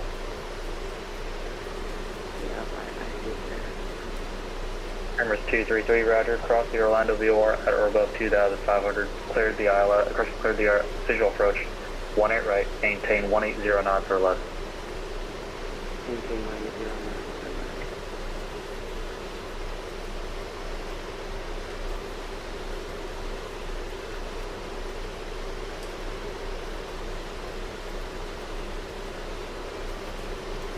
Air France 9027, contact Miami Center again, 132.2, have a wonderful flight. Miami 133.2, have a great day. Thanks very much, Air France 9027. You too. American 1, contact Miami. Alrighty, cool. Miami Center, g'day, Air France 9027, back again. Requesting at St. Petersburg for our next supersonic climb and acceleration. Fuel's looking good, Seymour. Got plenty. In fact, I put in extra today, so we're going to be quite heavy, I reckon, when we get down there. Oh, I put the wrong frequency in. 132.2. There we go. 3013, Monaco Bravo, thanks. Miami Center, American 1 with you. American 1, Miami Center, good evening, hi Pat. G-Man. Miami Center, g'day, Air France 9027, flight of 300, requesting at St. Petersburg, supersonic climb acceleration to block flight level 500, 600. Air France 9027, Air France Concorde 9027, roger. Just, as you say, after St. Petersburg? Hey firm, any time from St. Petersburg onwards would be good, ideally at St. Petersburg. Yeah, okay, Air France 9027 at St. Petersburg, climb maintain flight level, a block between flight level 500 and flight level 600. Roger, at St. Petersburg, you can climb block flight level 500, 600. Thank you very much, Air France 9027. Right, we're winning. 251. We're winning, Seymour. So we got 35 tons of fuel still. So we probably have enough to even do a flight pass to Mexico City. I haven't worked out what we're going to do when we get to Mexico City yet. What runways in use? Let's have a look. 5 right looks to be in use. We obviously can't do any RNAV arrivals, so we'll just do what we need to do, I guess.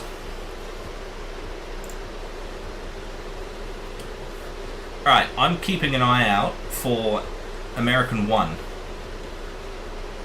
Because this guy over here, Pat Fuge.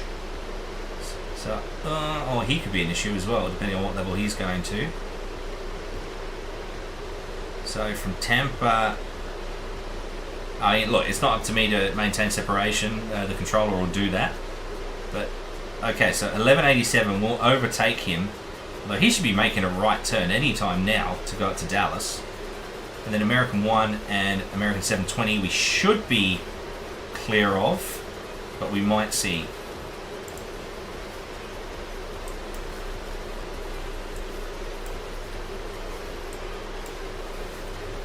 Alrighty, ladies and gentlemen. Seymour says, I think Acapulco was the designated diversion airport. The extra fuel would make sense anyway. Yeah.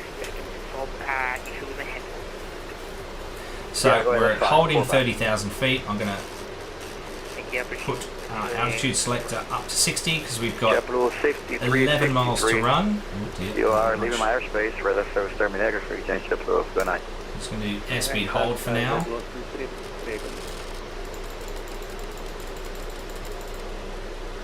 So we're holding 316 to 6 knots, which is Mach 0.95. So yeah, we've got 10 miles to run, 8 miles to run. There's the coastline there. We probably overhead Tampa Airport about now. Well, that's St. Petersburg. We might have gone past Tampa. It's all happening. Yep, there's Tampa Airport. Alright, we are going to be leaving Florida behind very shortly. So 5 miles to go to St. Petersburg.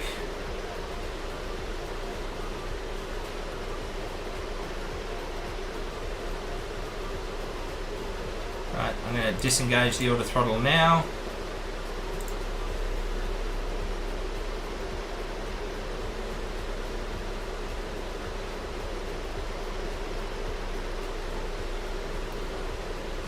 Alright, and we are moving away, so there you go, full power. Let's get those reheats on.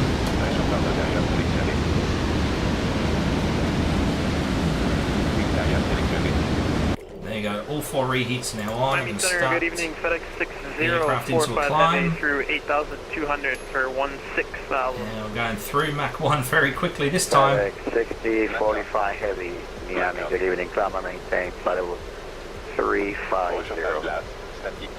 Alright, level 350, FedEx 6045. FedEx 6045 Heavy, the tuna odd flight level, that's why I changed your final flight level. 1350 fuel switch. FedEx 6045, flight level 350 works for us. There you go. Look how quickly we're climbing now. Flight level 350, FedEx 6045. And we are supersonic once again over the Gulf of Mexico. Now, same deal. We're going to look out for those ramps. Miami Center, good evening, hi, Robbie. ¿Qué onda? Nada, amigo. Oh, there's that boom.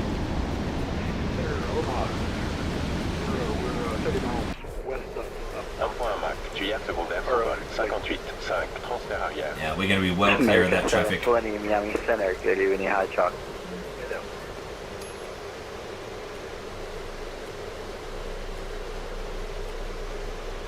Let's keep an eye on this Mach number. Look how quickly it's climbing this time. Now, you might notice that the air temperature here is actually hotter than expected, which is going to give us slightly worse performance. But as we climb higher and higher, we are expecting that air to cool down. That's right, the Gulf of Mexico. You get me, Gary. Righty, 1.22. Let's have a look at these ramps again. Now there is a Mach meter just up here as well, which we can keep an eye on. Mach 1.24, 1.25. At Mach 1.3, these ramps will start going down again.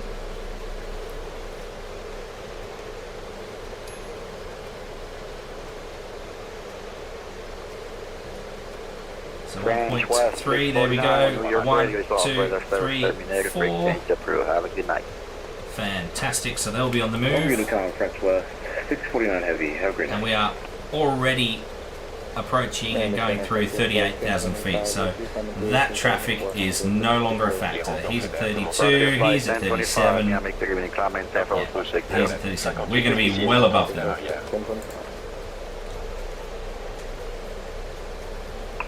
Miami Center, good evening. Envoy 4785, flight 340. 39,000. Look at this. 3,500 foot per minute climb. The power of this aircraft is something incredible. 120 heavy, about 6 miles north of Permis.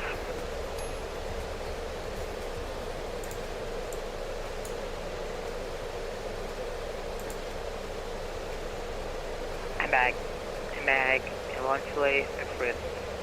Mach 1.5. And once again, once we reach Mach 1.7, we'll turn those reheats off. We don't need them anymore. American 120, Miami Center, good evening. Welcome. And you can see our center gravity is back within tolerable limits now as well. I can see you. Welcome, TJ.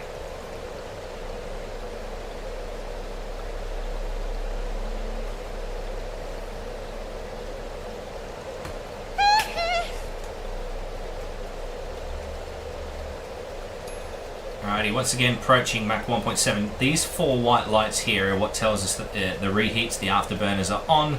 So they'll go off in pairs. The flight engineer will do that when we get to Mach 1.7.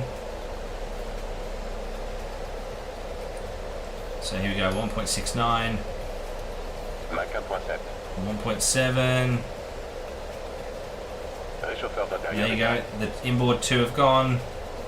And the outboard 2, and the fuel flow rate has nearly halved.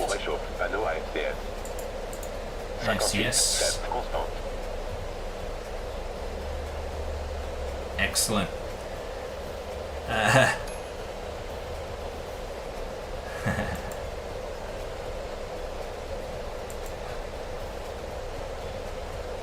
Fantastic. We are set up very nicely now.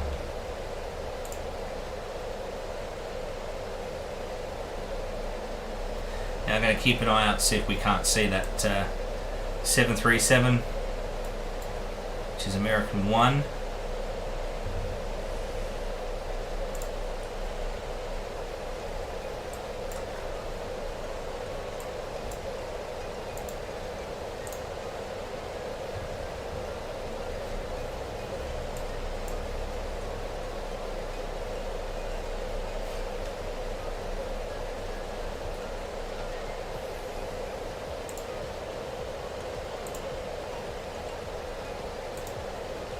Segment 3 à 4 vérifié. November American 1 will 3 be off Sierra to our Bravo, left-hand connect side. back to the 135.92, see ya. American 1187 will go probably over the top of. Connie 221 heavy, connect Miami approach, 119.45, so long. Notice the pronunciation there, it's not Miami, Miami.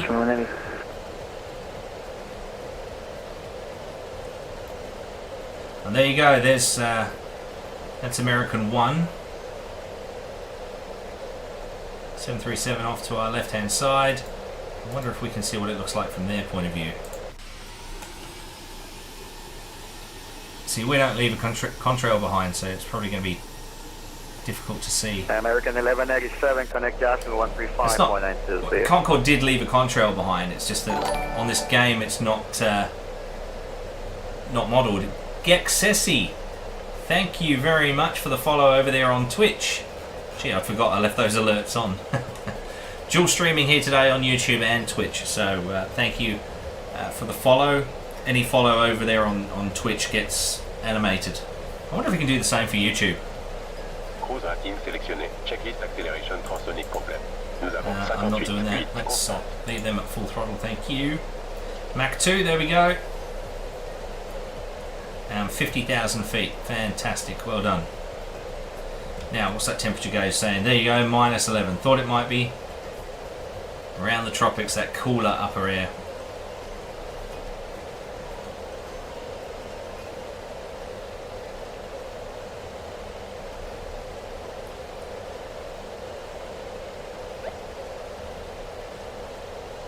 That blip was to tell us that they're thinking it might be an overspeed. That just means you need to pick the nose up a bit more. Mach 2.04, you're getting very close. Actually, I'm with your airspace. I request medium altitude decline.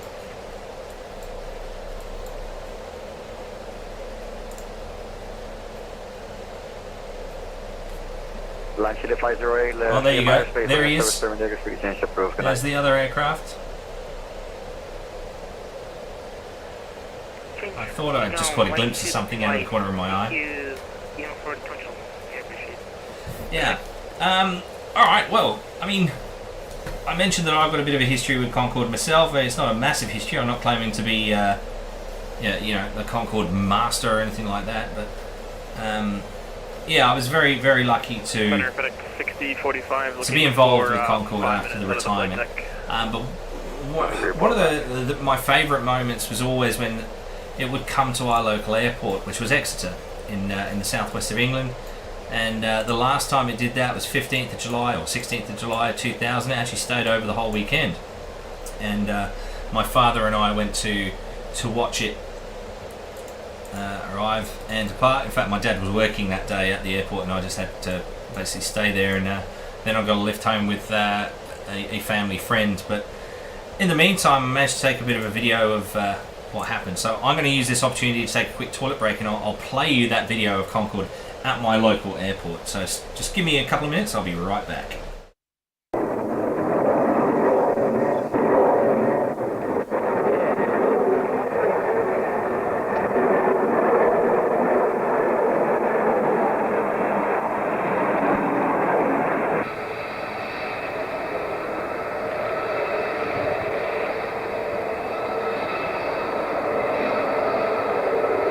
Wish it came in more often.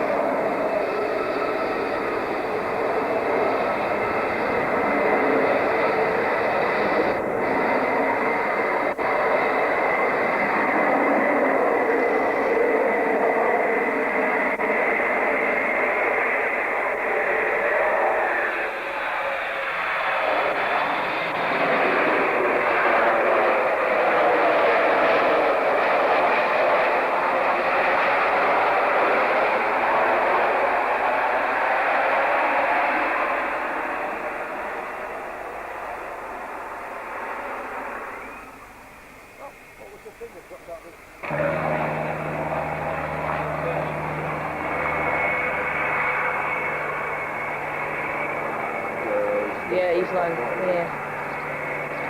You're right.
Well, thank you, ladies and gentlemen, for that break. In the meantime, Miami Center actually handed us off over to Unicom, and I wasn't there for it, so we're good to go now. We don't have any air traffic control. Oh, actually, we do. Look, the Mexico City Center has just come online. Actually, been online for half an hour. So hopefully that means that we will have some control all the way to the ground. So that means that we can get vectors, etc., down to the ILS at Mexico City. So that's great. Hopefully they stay online. But yeah, so that video that you just watched there while I went and did my toilet break was taken by me when I was 14 years old at Exeter Airport in the southwest of England, and unfortunately just 10 days after that video was taken, we suffered the loss of Air France 4590 in Paris, and Concorde never came back to Exeter again. I pestered my dad on that day and said, look, next year can we maybe go on it, because it was like £500 or £600 per person to go on Concorde from Exeter for an hour and a half around the Bay of Biscay at twice the speed of sound. And I pestered my dad and said, look, can we look at going on it next year? And he probably said it just to shut me up, and he just went, yeah, we'll have a look. Whether we actually would have done it or not, I don't know. But unfortunately, the French aircraft crashed 10 days later, and Concorde never landed at Exeter again, which is such a shame. And I missed out on my chance to ever fly the aircraft. So this is as close as I can get now, is doing it on the simulator for you good people. Nathan Schlotter's on board. How you going, Nathan? Welcome. Hey, great to see you. Yeah, so that's the history of that video. It's the one and only time that I actually took a video camera to record Concorde in flight, and gee whiz, I'm glad that I did. There's another video I've got somewhere. Now the other thing I'm into is cricket. I just started playing cricket this year again after 5 years of not playing, and that's another reason I haven't streamed much as well, is because my weekends in the summer have been taken up by cricket. But the very first time I ever captained a cricket game, my dad was there with the video camera, and it just happened to be the same weekend that Concorde was flying into Exeter that weekend in 1999 as well. So the year before that video that you just watched was taken, and Dad actually pointed the camera to the sky and missed, but then just about got it as it flew through the bottom corner of the camera, and then he followed it for maybe 3 seconds and it was out of frame. I'll have to see if I've actually got that video somewhere on this computer. In fact, I might have to upload it to I know it's on YouTube. It's definitely on YouTube. You search for Concorde Bovey Tracy, and then there's a 13-year-old me playing cricket, and then the aircraft goes over the top. Let's have a look. I might even have it on here, you know. But yeah, I love doing this. I love streaming. I've been involved quite heavily over the last couple of years with Sid Squad, with Kurt and Tim, and well, more so Kurt than Tim and Matt. But been very heavily involved with Sid Squad. Not so much over the last 8 months, probably because of cricket and work. But yeah, look, I love live streaming, and I love talking about aviation. I love talking about Concorde. And sharing that passion that I've got. So I really, really love the fact that you come and join me today for this stream, and I love just sharing that passion that I've got for this aircraft. Now, one thing I'm going to quickly do, let's just figure out our deceleration and descent point. Let's just refresh that. So the decel point is telling me it's 85 nautical miles to DUSAT. Well, where's DUSAT? Let's go into Navigraph. DUSAT is that one. So 85 nautical miles to DUSAT is our deceleration point, which is going to be, so we'll be on decel and descent before we start talking to Mexico City Center. So that's fine, that'll work. So I'll refresh that one more time, and then that'll do. And then I'll have to do some performance calculations for landing as well, but I'll talk you through how we do that shortly. Gary says, speaking of Sid Squad, watching a replay of a stream on another screen. Yeah, I managed to get out with Kurt a couple of weeks ago, which was really good. It was me, Kurt, and Stocko, and yeah, it was a good stream. And I had messaged Kurt to see if he was doing any this week, but I think he's away, so I don't think that we're going to get on together this week. I don't know, maybe next week sometime. It's my birthday this weekend, so I'll probably be busy this weekend. I don't think he's back anyway, and then I'm back to work. And that's just for Captain Marco. Old Spice.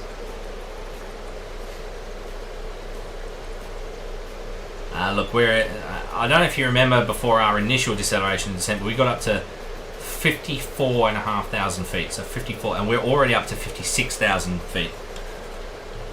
And look, that air temperature outside, -7. We're going to get good climb performance here. I really hope we can get up close to that 60,000 feet mark. Let's see how far we've got to go. I don't know that we're going to do it. We can try. You never know. We might get there. Look, we're entering the final stages of our double supersonic flight here from New York John F. Kennedy down to Mexico City. So if you've got any Concorde questions, or any questions at all actually, just fire away. Concorde questions, I try and answer them off the top of my head. And if I need to go and do a little bit of research to get you the answer, I'm more than happy to do that. The thing that we all have in common here is a common interest in aviation. And that's what I love about this community, especially the guys from SID Squad that have come over to this channel to view as well. We all have that passion for aviation. My passion happens to be for Concorde, and I love sharing any knowledge that I do have on this wonderful aircraft.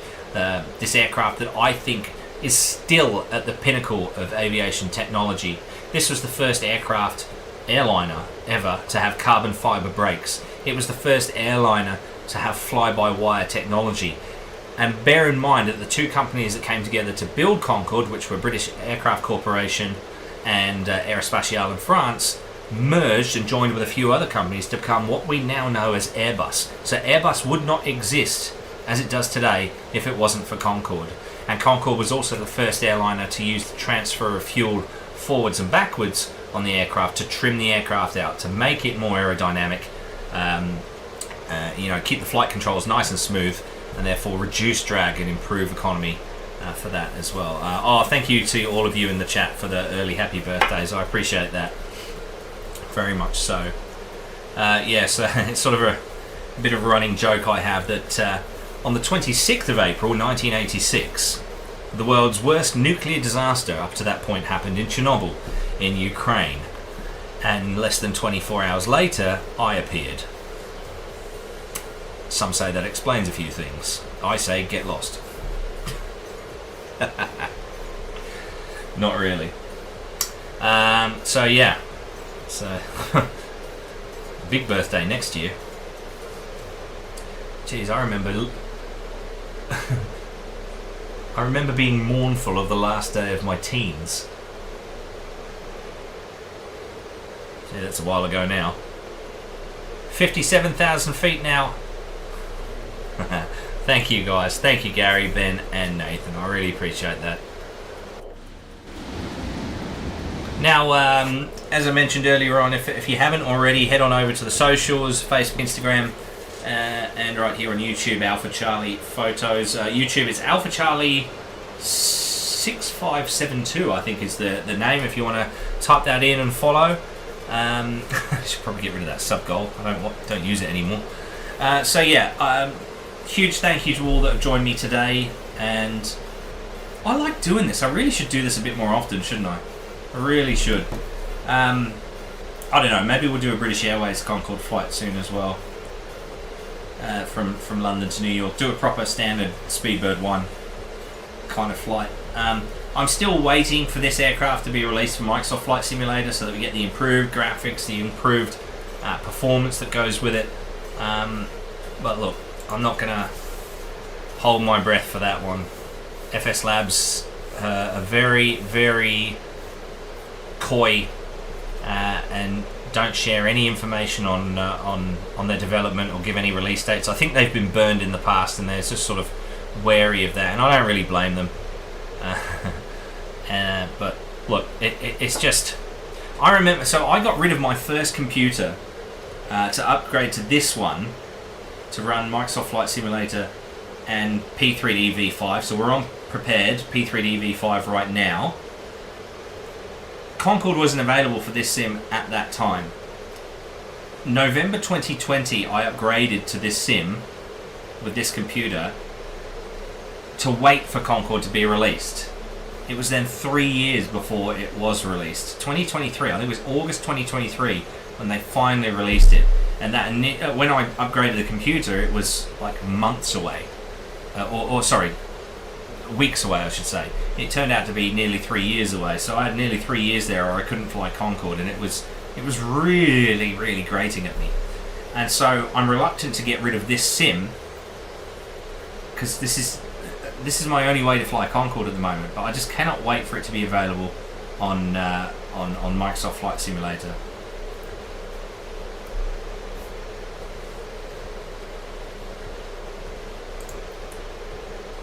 Now, the other thing I forgot to mention, that QR code down there in the bottom corner, which I haven't pointed out, I don't even know if it still works actually. Let me test it.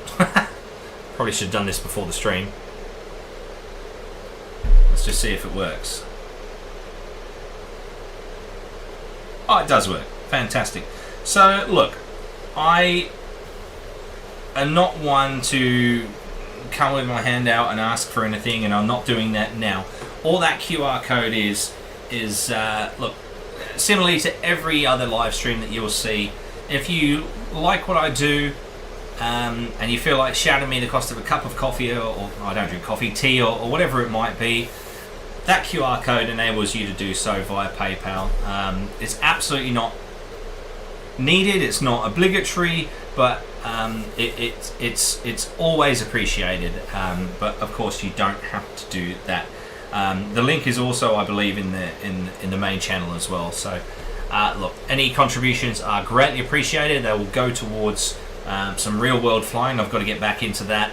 In fact, I'm going to start making the video maybe this afternoon about what I've been up to for the last couple of years and what I need to do to get back into real-world flying. I've got the books here for the study, which I need to get my head down into as well and pass that PPL exam. I just haven't done any study for probably about 18 months now, so I need to get back into that. Meanwhile, we are progressing nicely. You can see that we're approaching Mexico. I bet they don't call it the Gulf of America. Controversial. 126.6. I'm going to plumb that in ready so that when we do change over, it's nice and easy. And then there is approach and departure there as well, and ground and tower and ATC all online. This is fantastic. Cannot wait for this.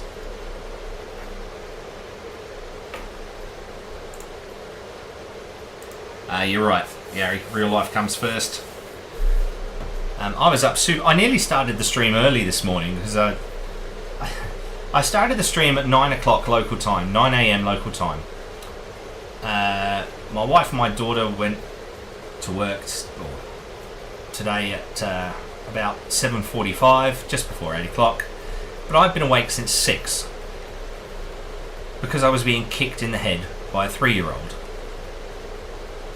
D'accord, vérifiez segment 4 à 5. Yeah, what he said.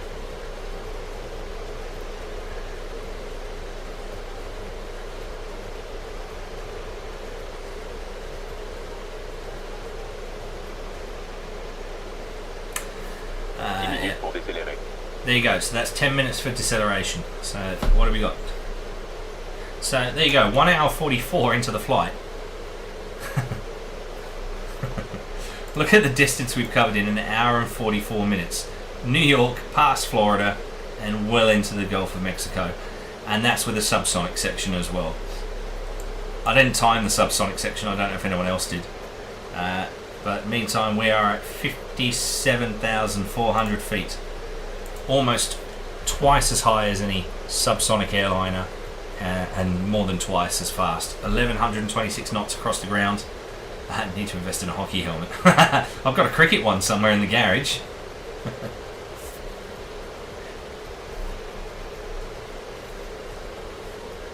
Gee, the weather's picking up. I think we're due to get a bit of wind and rain today. Next door neighbour's palm tree is moving.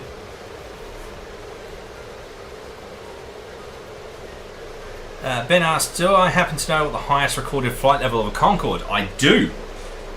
And this is from the top of my head, so I believe this to be correct. If it's not, I'm happy to be proven wrong.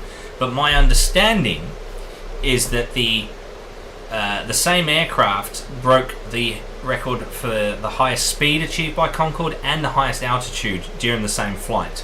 And that was Concorde 101, which is GAXDN, so Alpha X-Ray Delta November. It's a development Concorde. It's a pre-production model, so it had the clear visor like this, but a shorter tail cone, and you can find it at the Imperial War Museum at Duxford in Cambridgeshire in England. And the highest speed it achieved was Mach 2.23, and I believe that it achieved flight level 630, so 63,000 feet. And I believe that that is the highest recorded flight level that Concorde ever achieved, as well as the highest speed. Again, I'm happy to be proven wrong, but that is my understanding. And just as I said that the weather is getting a bit funky, the sun's come out.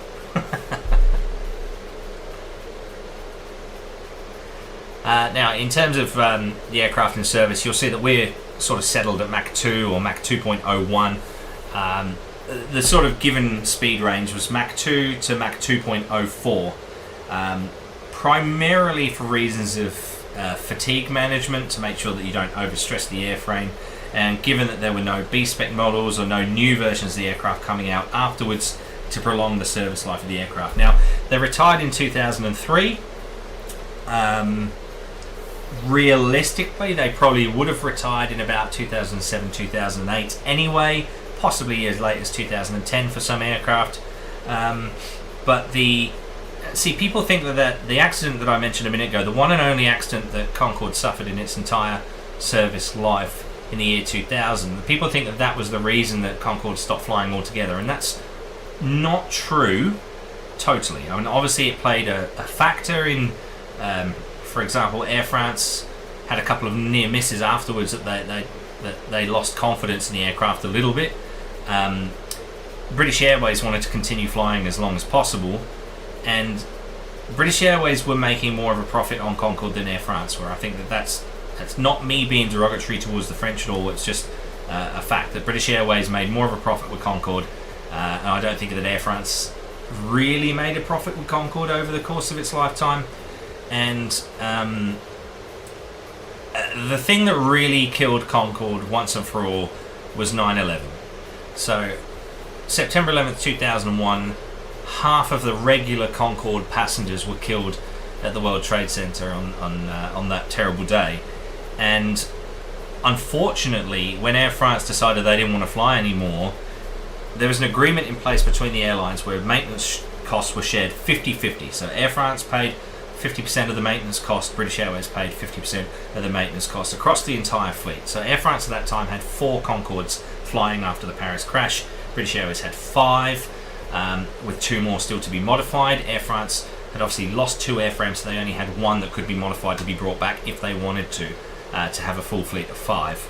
As they obviously suffered the accident with 1 airframe, and in the mid-90s they had scrapped another. So the maintenance costs are shared 50-50. Air France want to pull out. Suddenly British Airways maintenance costs double, but their customer base has halved because they've lost half of their customers in the horrible attack on the trade centres on 9/11.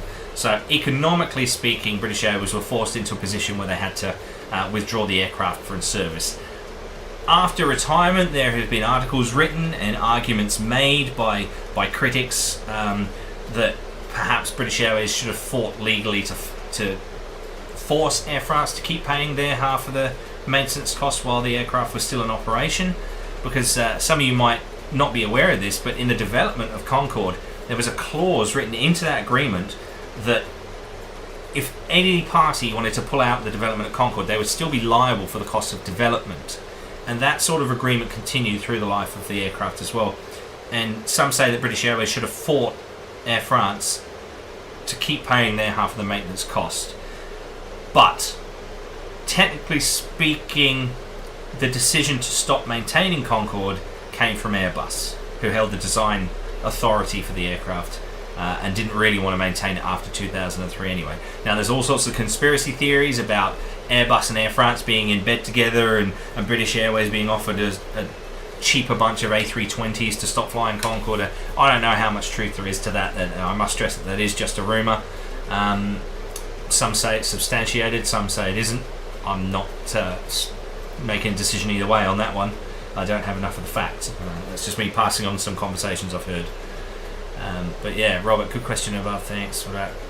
What was Concorde's sweet spot flight seating? Oh, look, and it depended on the day and what is sweet spot for the flight seating. Had that block clearance between 50 and 60,000 feet. As you can see, we've got up to 58,000 feet currently because of how cold the international standard atmosphere, the air temperature is out there. If that was warmer, I would have hazard a guess we probably would have only made it to 55 or 56,000 feet.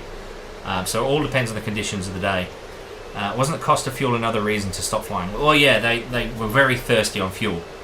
Ironically, the Olympus engine was the most fuel-efficient aircraft engine in the world when the aircraft was flying at Mach 2. Not so efficient at other stages of flight. But yeah, Concorde used marginally more fuel.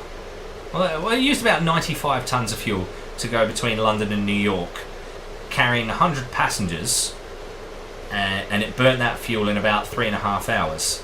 747, if you carry 4 times as many passengers, took twice as long, and it used less fuel than that. I think it used around 70 or 80 tons of fuel to get between London and New York. I don't know, I'm just pulling that figure out of my head. But the point being that Concorde used more fuel in half the time and carried less passengers. So yeah, economically speaking, it was never a winner, unfortunately.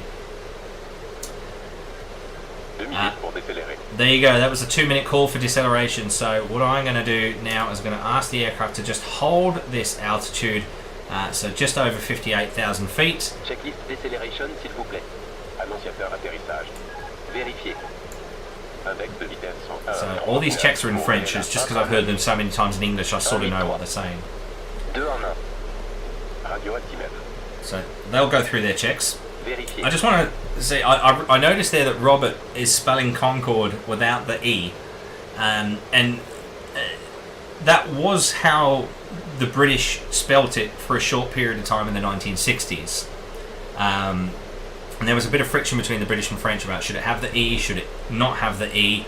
And in the end, it was a British MP called Tony Benn who, basically to calm the war, if you like, to kind of improve relations and put it to bed, he said that the British will now spell it with the E as well. It will stand for England, it will stand for excellence, and it will stand for Entente Cordiale. And a Scotsman at the back of the room was a bit peeved with this. English? What are you talking about? He goes, I'm from Scotland, what does it stand for me?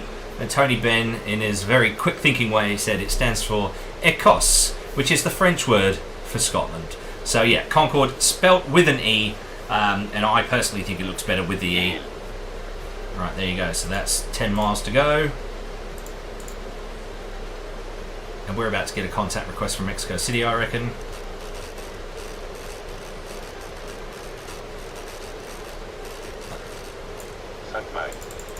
Sank. 4 miles. 3. 2. 1.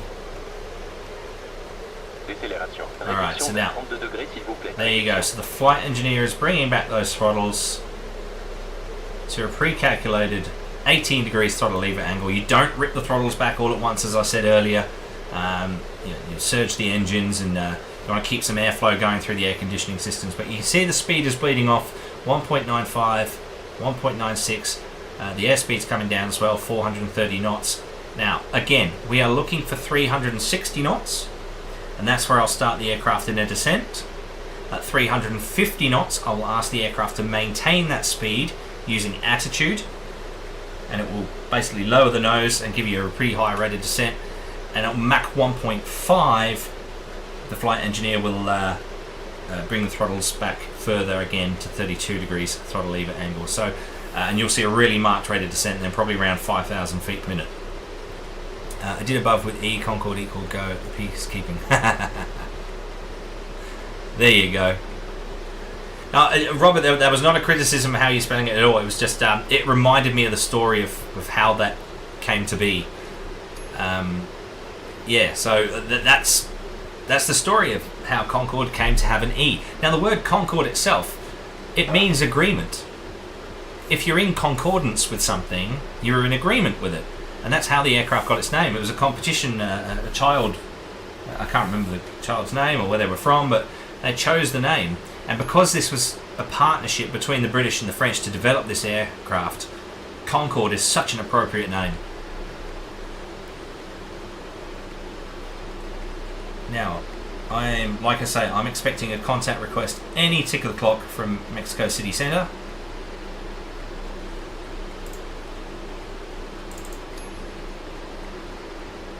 There you go, Mexico Center. So there you go. Oh, I've already missed 360, but there's the aircraft into a descent. There's 350 knots. Airspeed hold on this side. So this side is the auto throttle, and this side is well, it's your kind of your attitude management, if you like. So you can see that 350 knots, nose down, 4,000 feet per minute to try and maintain 350, and the Mach number is getting close to Mach 1.5. So there you go, 5,000 feet per minute rate of descent. Shrubsy's on board. How you going, mate? Welcome.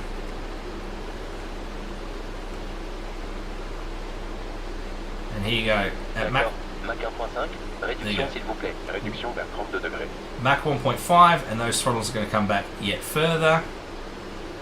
There they go.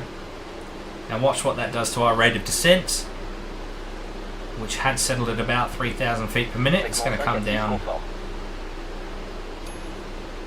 even further. There you go. So the flight engineer has brought those throttles back to 32 degrees throttle lever angle.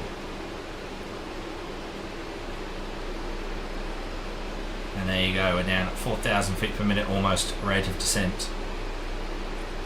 There you go. Those throttles are back. Deceleration is well underway.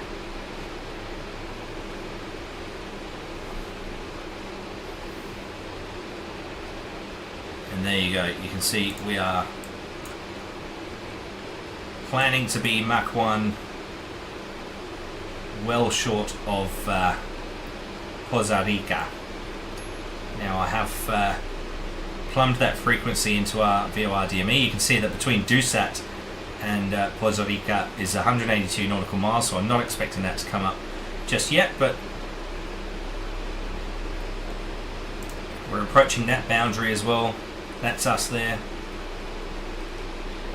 It's going to be interesting with this guy as well. I think might be some vectoring for sequencing with this 787 here.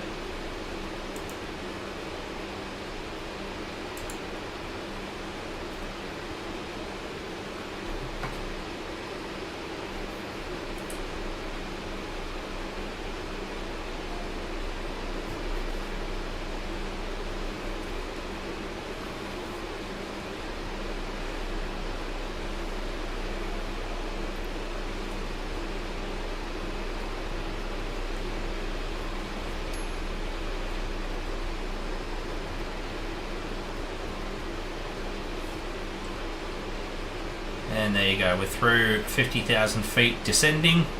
We're still a lot higher and a lot faster than any of your regular airliners. Now you can see, oh no you can't because I'm blocking it. But yeah, 192 nautical miles to go to Costa Rica. Now Mach 1.3 slowing down, all of those ramps should now be up, and they are now. All the ramps are at 0, and we continue to slow down. Now you can see as we slow down, the amount of air that's going across the skin of the aircraft is reduced, so the friction isn't as bad. Obviously friction causes heat, there's less friction now, so the temperature on the skin of the aircraft has gone from, it was plus 108 degrees Celsius before, do you remember? It's now minus 8 degrees on the skin of the aircraft. Still a lot warmer than the minus 71 outside, but yeah, nowhere near that maximum temperature. Now the other interesting thing about that, with the friction of the air going over the airframe and heating the airframe to 120 degrees Celsius, what happens when you heat something up? It expands. So at Mach 2, Concorde was about a foot longer in length than it was on the ground. And the best place to see that was right here on the flight engineers panel. So on the right hand side of the flight engineers panel, you've got this bulkhead here. Now when you're on the ground, you go to any Concorde museum around the world and you get into the flight deck and you look at this panel and this bulkhead, they are flush up against each other. But at Mach 2, there was a gap in there that you could fit your hand through. And on some of the last Concorde flights, what the flight engineer did was put his hat in there and then left it there so that when the aircraft slowed down and contracted, the hat was left in there. Now, unfortunately, with Alpha Foxtrot, the last Concorde to fly, when they moved it indoors, they removed the hat, and I don't know why. And if you just heard that beep, beep, beep, that was Mexico Center asking me to contact them. So,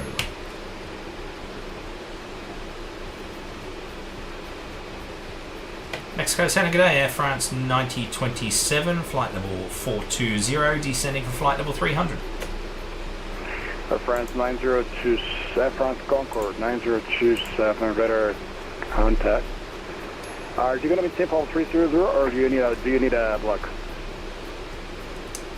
We can maintain 300 if that's okay for Air France 9027. Air France Concorde 9027, roger, maintain flight level 300. Descend, maintain flight level 300. Thanks very much, Air France 9027.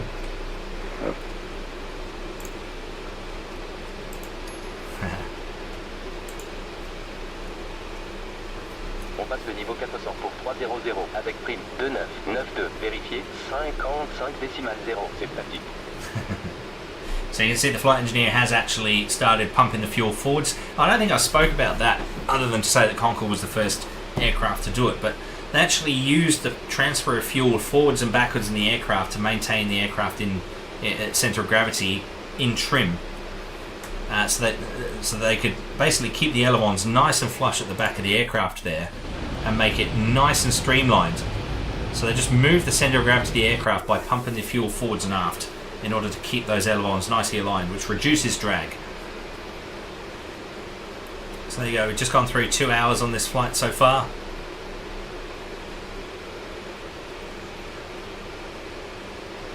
And we're approaching Mach 1, slowing down.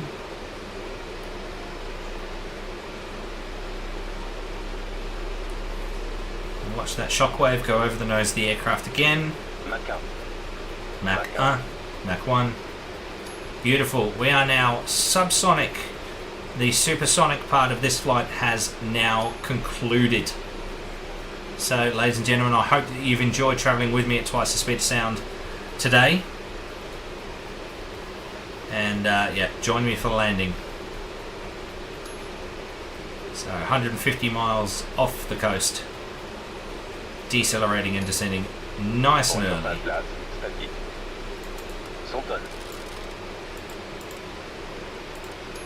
Checklist deceleration complète. Le carburant est arrêté à 55%.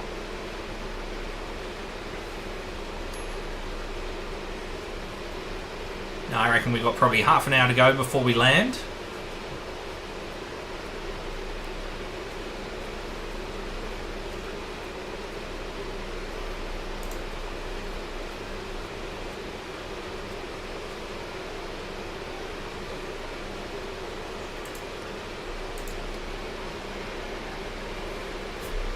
Now, what I've just done there is I've asked the aircraft to maintain its vertical speed, so 2,000 or 3,000 feet per minute rate of descent.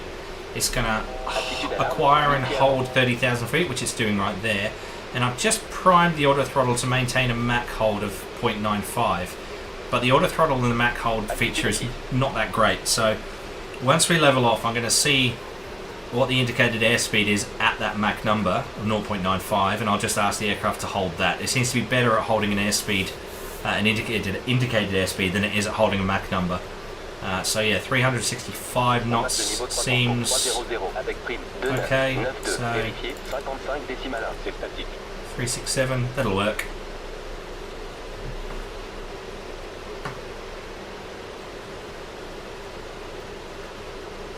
So there you go. We are subsonic, ladies and gentlemen, in Concorde. We can just about see the Mexican coast off there in the distance as well. I think that our deceleration and descent was a bit early then. I think that the onboard flight computer has got that a bit wrong, personally.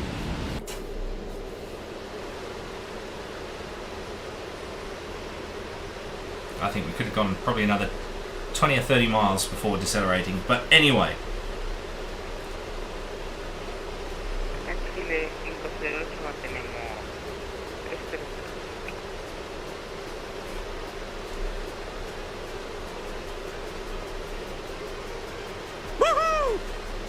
Homer's happy.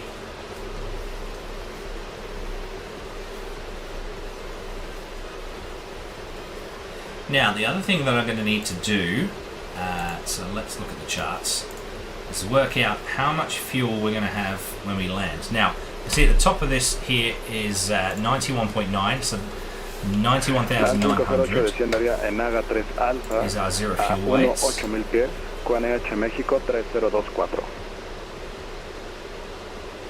Now we are looking at 14.4, I think that says there.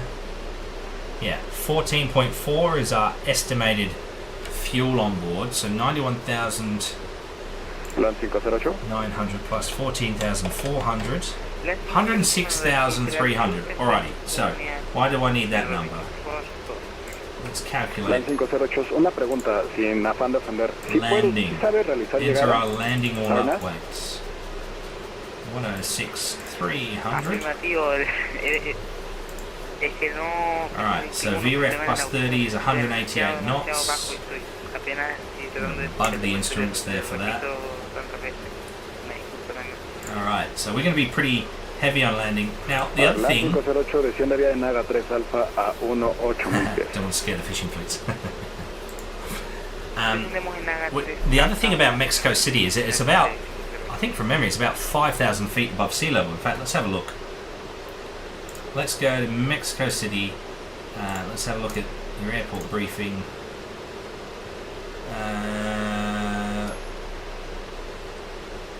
Oh, even more. Airport elevation, 7,297 feet above sea level. Just off to the right-hand side of your screen there. So there you go. Elevation. So we're going to be on runway 05. So 7,295 feet elevation on 05 left. So, now I'm expecting 05 left for arrival, I think. No, or 05 right. I don't really mind either way.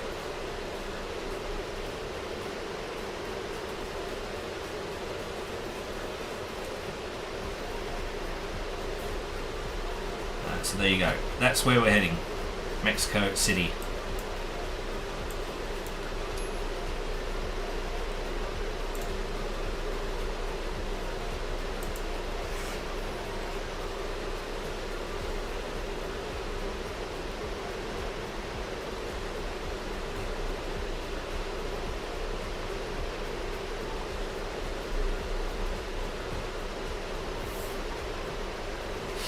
Alright then. Get those questions in, ladies and gentlemen. If you've got anything that you want to know about Concorde or any questions that I can answer for you, please let me know. I love talking about this airplane. It's so special in so many ways to me and, well, to a lot of British people really, but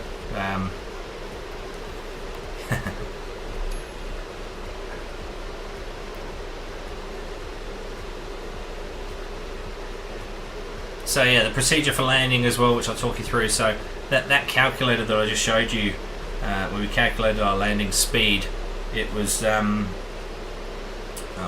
got rid of it. But yeah, it was 188 knots is our approach speed. So we'll hold that all the way down the glide slope until 800 feet, and then we'll flick it down to 158 knots, which was the threshold speed, and the auto throttles will look after that. And because of the delta wing, that big surface area of the delta wing, as you get close to the ground, it squashes the air, so you get a nice ground effect, and you can do a really nice landing. Apparently it was one of the easier aircraft to land, but once you got the technique. So I'm hopeful of doing a really nice landing here today in Mexico City. We'll see how we go though. Yep, World Cup soccer altitude factors. Mexico is hard to breathe. Formula One as well. They can run really high downforce cars, but yeah, because the air was so thin. I'm gonna have to close this blind for a second because that. There you go. That's a bit better. There we go. Now we're cooking.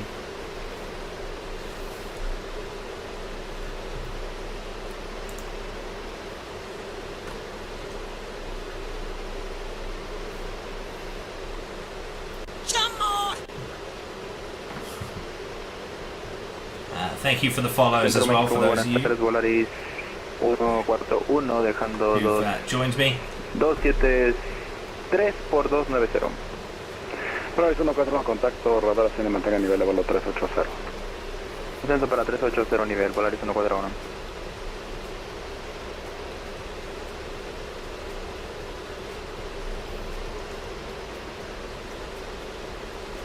Now, just using that as a guide, I might go and tune in. So 121.2. Polaris 1330 listo al descenso. I just want to check the ATC as well. Runway 05 is in use. México, perdón, Polaris 1330, descienda y mantenga 7000 pies. Ahorita le doy datos de Acapulco. Ok, desciende y mantenga 7000 pies, Polaris 1330.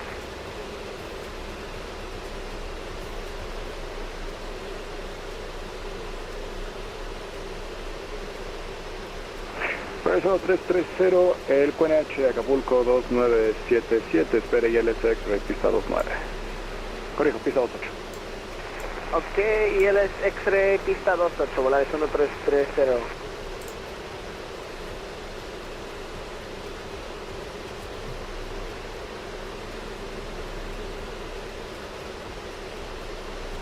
So yeah, just 68 miles now off the coast. Now, what is Mexico City? Has that got a VOR? Yes, it does. 115.9.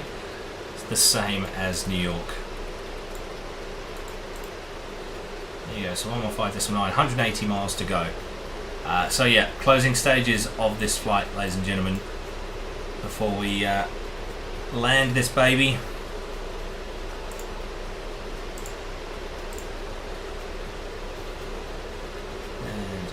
Course that we will want is 055. México 508, listo. So, NP2 vía recta. ¿Cómo? Flight 5 y vía 508, ¿me repite? Para comenzar el descenso para la RNP2.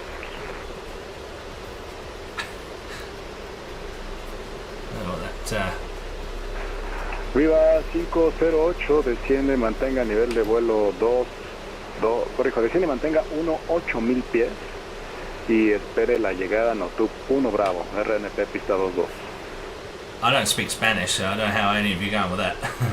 With the angle of descent almost looks like the tail would scrape the runway on landing. Yeah, well we'll cross a little bit of that when we get to the latter stages, because there's a few things that need to happen for us to land this. So the first thing that we're going to have to do at some point is crack the nose. So this this visor and nose here. So the visor will go down into the nose, and the nose will bend down to, well, initially 5 degrees and then 12.5 degrees.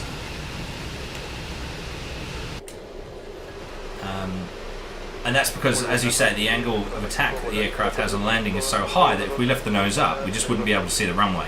So they have to crack the nose so you can see. Let me see if I can find something for you to illustrate that. I think you'll enjoy this. My friend James has done a great video which is on YouTube about this, so let's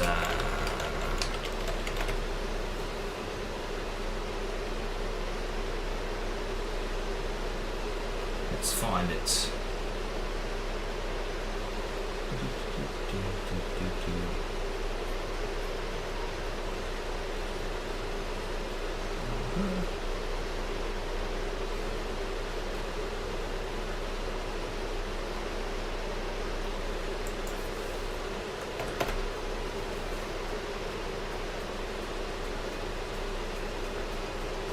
we go. Right. So, keep an eye on this. Let's, what screen can I do this on?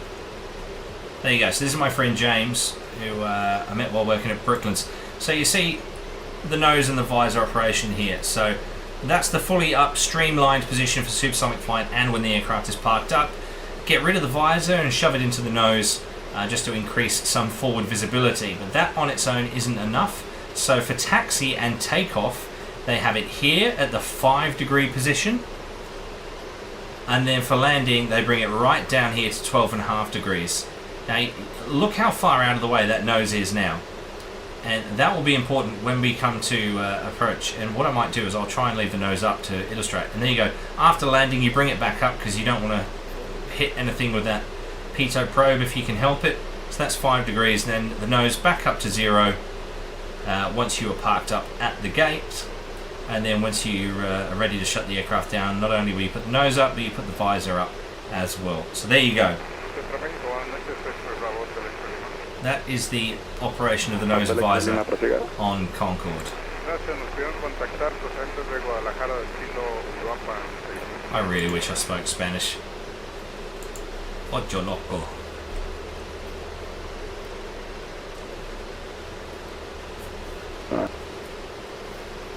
I guess I better, flight attendant, empty my beer can, put the seatbelt on.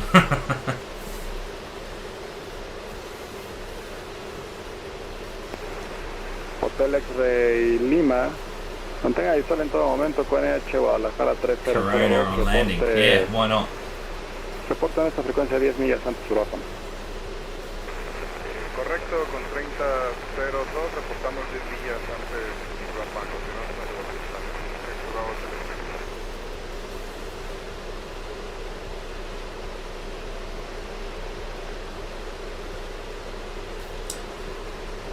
Alrighty, so obviously, I do think that we probably decelerated and descended a bit earlier than we needed to, but I don't know, maybe there was a requirement to be subsonic 105 nautical miles off the coast, I think it was, and we ended up 130 miles off the coast and we were subsonic, so look, it'll all work out. It gives you a little bit longer in this wonderful aircraft.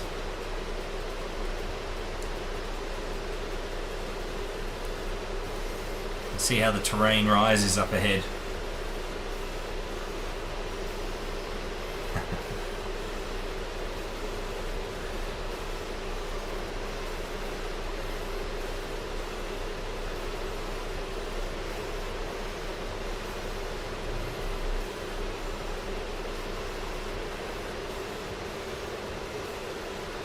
Look, I don't want to put you under any pressure, but hurry up!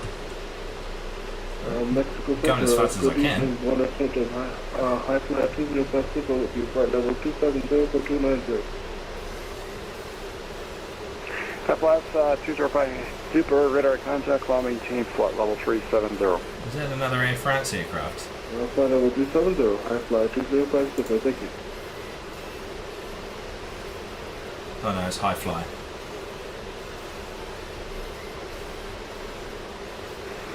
Air France Concorde 9027 after Papa Alpha Zulu, proceed directly to Mexico VR, which is Mike Echo X-ray. Just let me know if you have reception of from the VR.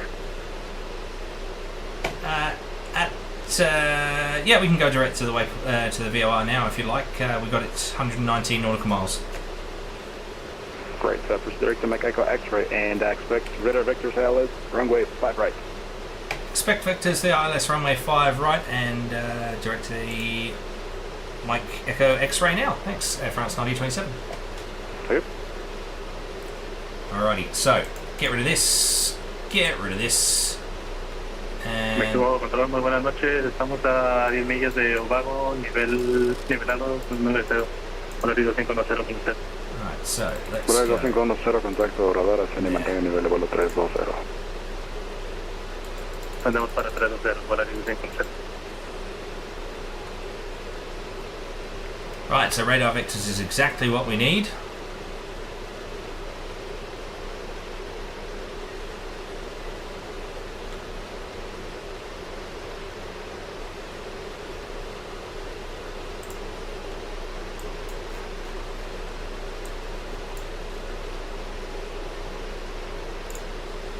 That was a bit loud. Yeah, sorry.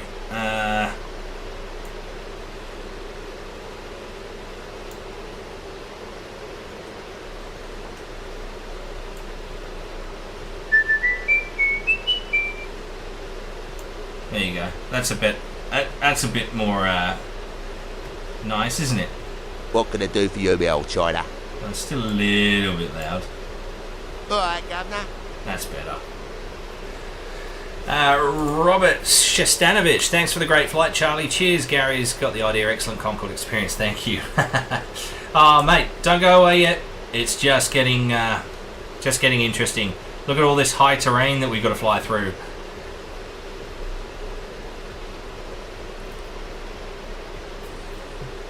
So yeah, I reckon about another 20 to 25 minutes and we'll be on the ground. Oh, maybe a bit less. Hopefully a bit less. So what are we now? 2 hours and 21 minutes into the flight since we started the wheels rolling over there at New York John F. Kennedy. Now, I just want to take this opportunity to thank a couple of people. Obviously the mods over there on Twitch. Seymour Art, Steve Fossil, Studio Canuck, Digi Driver, and over here on YouTube.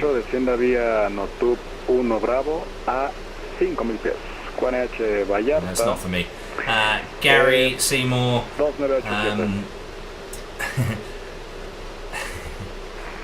and all the mods that I do have on the YouTube channel as well.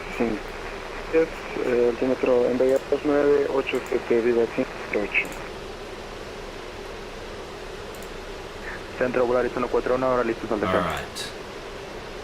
Volaris 141 desciende y mantenga nivel de vuelo 220 y espere X1 Bravo y LS2 nave izquierda. Descenso para 200, esperamos la X1 Bravo y la ILS2 nave izquierda, Volaris 141. Volaris 141 le confirmo altitud, nivel de vuelo 220. Corrección 220, Volaris 141.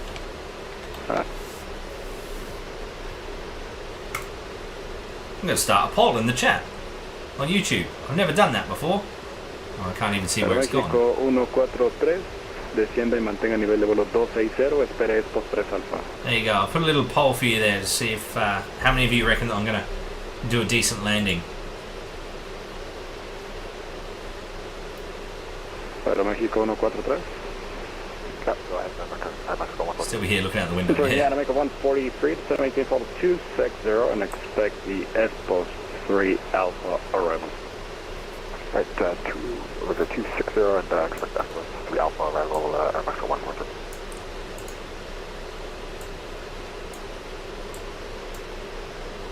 Everyone, ooh, okay. France Concorde 9027 descend when ready. I'm sorry, now descend and maintain flight level 200. Descend and maintain flight level 200, Air France 9027. Right, okay, let's do this for a moment.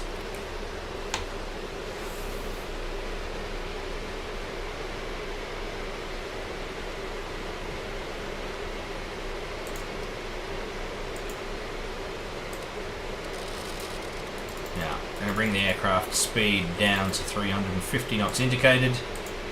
Maintaining that 2,000 feet per minute rate of descent. Oh, the pole. I'm glad you'll be looking out the window there, Robert.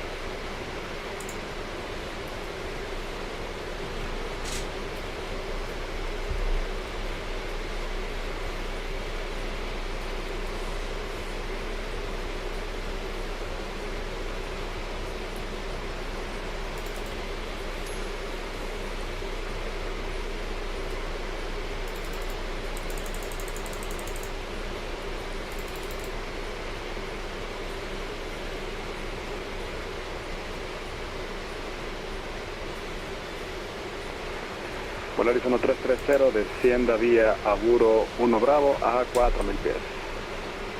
Ok, Aburo 1 Bravo a 4000 pies. Volaris 1330. ¿Nos da el altímetro de Acapulco, por favor? 2977. Ok, 2977, Volaris 1330.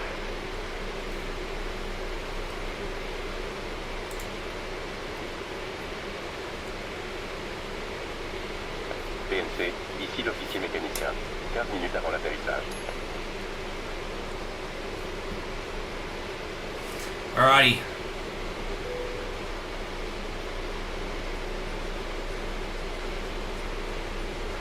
Paramedico 143, descend via the F43. Oh, the tower's gone offline. 18,000. What a shame. Mexico, altimeter 3024. Now, I'll tell you what you could do for me, Seymour, if you like. Air France Concorde 9027, contact Mexico approach on 121.2, good day. 121.2, thanks very much for your help. See you next time, Air France 9027. Bye. Paramedico.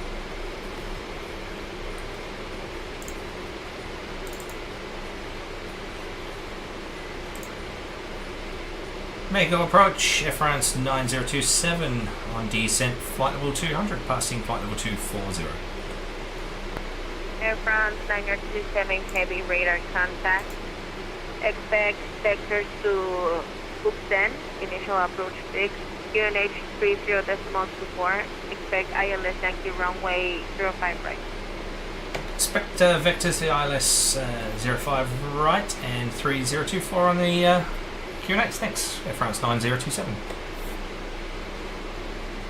Metro approach, Metro 143.260, descending 18,000 via the S+3 Alpha. Alright.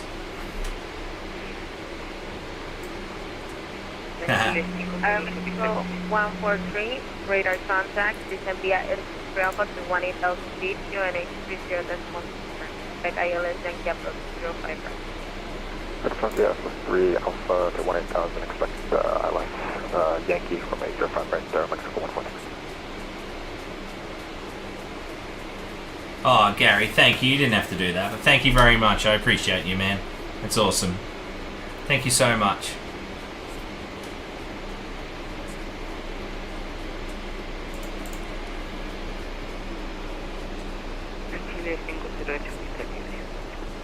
I just noticed my speed was bleeding off then. I primed the auto throttle, but I didn't engage it. Air France 9027, descend to 12,000 feet, turn right heading towards direction 250.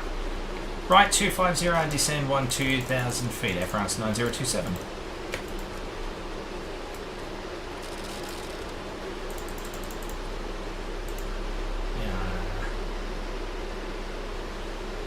Maybe I'll bring that speed down. Delta 588, activate transponder mode turn. Yeah, just give him on the Saturday. And this is Contact le niveau 200 pour 120 avec prime 2992, vérifié 53 décimales 5, acceptable. We are IMC. I mean, instrument approach, that's for sure.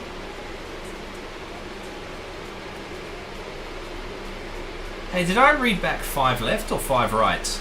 And Chile 502 is out on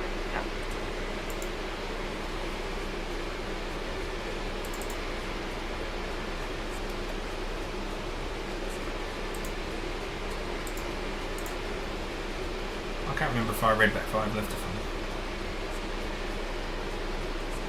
And approach Air France 9027. Can I just confirm 05 left or 05 right?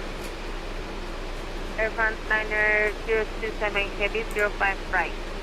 05 right, thank you, Air France 9027.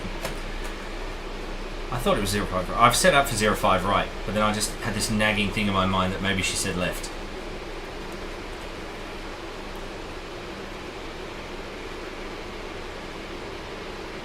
Aproximación México, disculpe, me encuentro en Eco 2 interacción. Looks like we are going through a bit of turbulence. Con la vía, make sure that the ¿será posible passengers have got their interacción Eco 1 en la seatbelt on? They do. Afirmativo, yo lo observo en intersección Eco 2, no Eco 1. Para pista 05 derecha. ¿Es posible la salida desde Eco 2? Reviso. I'm afraid, Gary, that I couldn't tell you what the coffee is like here, as I'm a tea drinker, but yeah, but I appreciate you very much. They're super kind. You didn't have to do that. Shrubsy didn't like the coffee in Dallas. Well, again, I can't comment on the coffee in Dallas, but as a place, I loved Dallas. Loved Dallas when I went there. Right, I'm going to bring that speed back, actually. 558. runway 05 left, QNH 30.4, taxi via Bravo, hold short of runway 05 left. 1024, and we taxi via Bravo, hold short 05 left, Delta 5, KJ.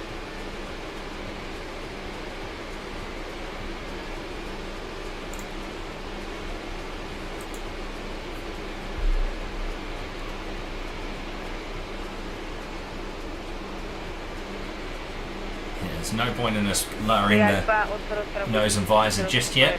Can't see anything anyway.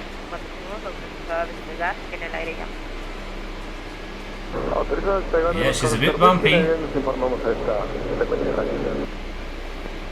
Mexico 143, flight direct to Burnock, descend via a negative correction, S3 Alpha to 12,500. Altitude alarme, 1000 pieds avant. Burnock is send the S3 Alpha to 12,000 on Mexico 143.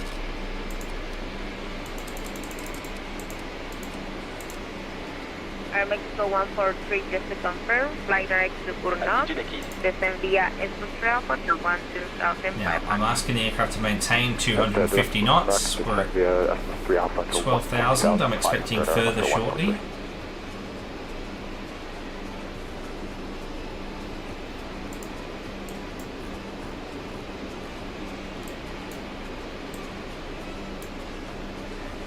Seymour, if you're still there, do me a favour and see if you can give me a gate number that you'd prefer me to park at, mate.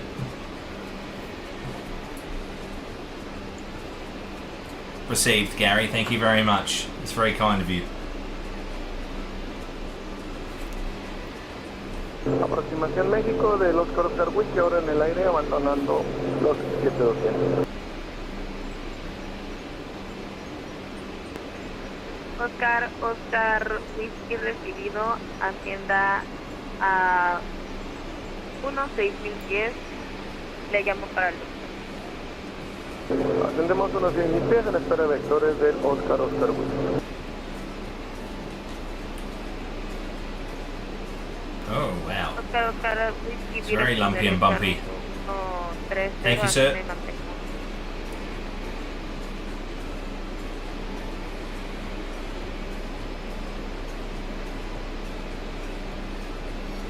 Por derecha 130, Oscar Whiskey. Oscar Whiskey, le cambio instrucción, mantenga rumbo de pista, la ascenso 16. Cambiamos a rumbo de pista del Oscar Whiskey al ascenso 16. Approach Delta 588, ready for takeoff. Delta 588, call you back when the track is clear.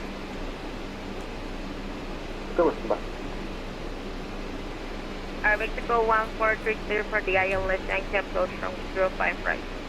Clear ILS Yankee runway 05 right, Mexico 143.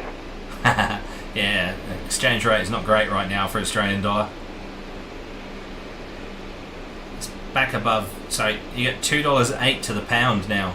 UK. I mean, the pound is getting a bit stronger now, but yeah, the Australian dollar's just...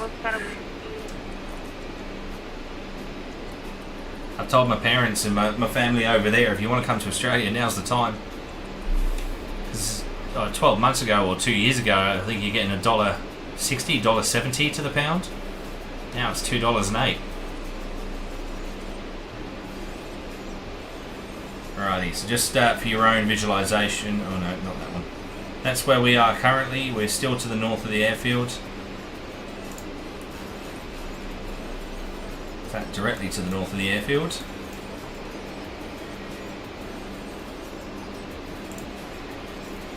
And she's going to vector me around to come into the ILS runway 05 right. Oscar, gire por derecha, rumbo 130, de mantenga. ¿Me repite por favor el rumbo? No lo escuché, se escucha cortado. Oscar, Whiskey por derecha, rumbo 130, ascienda y mantenga 16,000 pies. Por derecha 130, Oscar Whiskey. Now, I'm on the default scenery for this airport. It's probably a good thing. Can't see anything anyway.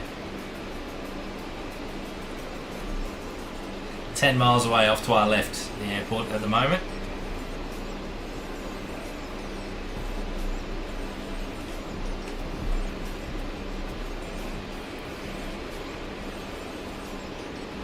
Yeah, Navigraph charts are really good, Gary, so nice detailed diagram of the airport. Yeah, the Navigraph do a really good job. I'm super impressed with it.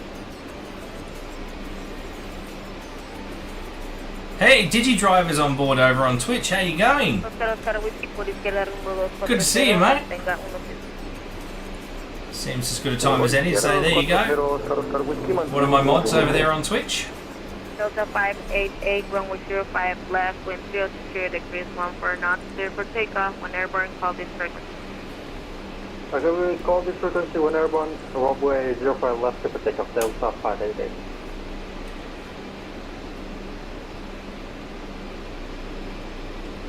Oscar Whiskey, le confirmo el viraje por izquierda. Recibido. Por izquierda rumbo 240, hacienda y mantenga 1600 pies. Por izquierda 240, 1600 pies. Oscar. Now we're in a downwind at the moment. This Aeromexico flight. I don't know if you can see this. So yeah, he's going in first. He's already been cleared for the ILS. His MD-82. And this is us here. We're being brought around here, I think.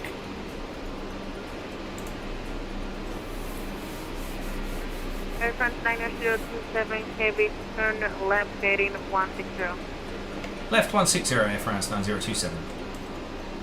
Hunting 12000.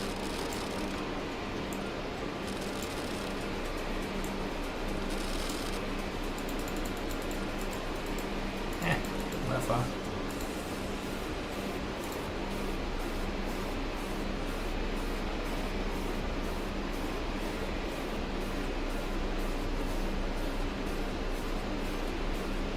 Gate 31 seems legit. Alright, I'll have a look at that. Oscar Ibus, con información, aeronave Boeing 757 despegando. 31, okay, back there. Recibido para mantenernos para trayectoria. Delta 588, traffic information. One of your position, level 10,000, just not 18. It's not a factor. Official Delta 588. Delta 588, radar contact, line BX 12. Alright, now we're going to get a bit... Okay, we'll climb Ziglar 12, Foxtrot Under 0, Delta 588. I'm going to slow the aircraft down now. I'll bring that visor down. Just take a note there of what you can see. With the nose, it was at 0 and it's now at 5.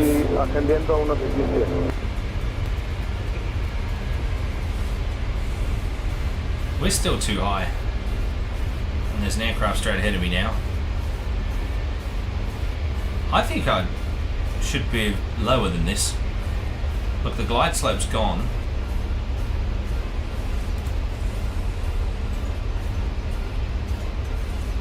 I didn't read back anything lower, so I'm not quite sure what's going on here.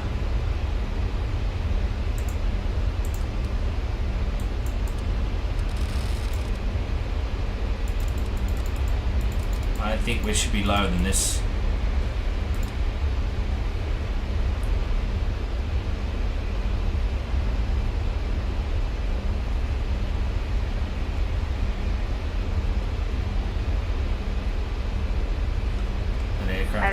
Aeromexico 1435 miles, final runway 05 right, radar service terminated. When 0 to 0 degrees, 1 turn out, 30 miles. I just meant clear the land, Aeromexico 143.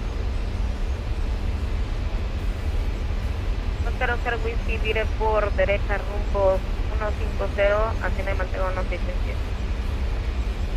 Por derecha 150, ascenderemos 1600 pies. Oscar Whiskey. Corrección, Oscar Whiskey, por izquierda. Por izquierda será, gracias, Oscar Whiskey. I need to descend. I'm 10 miles out and I'm still quite high, I think. Oscar Whiskey, vire inmediatamente. being bounced around quite a lot. Mirando en expedito del Oscar Whiskey.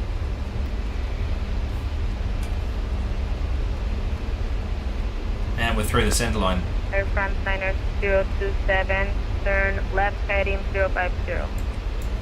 Left 050, Air France 9027. Correct, turn left heading 030. 030, Air France 9027, and we seem to be pretty high as well.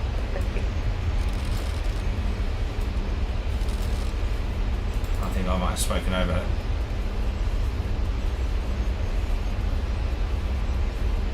Air France 902, Air France Concorde 9027, for now fly heading of 060 and maintain 10,000.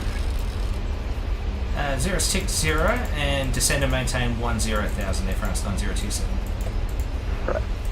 I will give you radar vectors to localize, we're going to flat right again. Roger. Checklist approche. Briefing. Effectué. D'accord. Taxi turn line. Son code. Inverseur RAD-INS. Radio. Engine rating mode sur takeoff. Voyant loi E sur approche.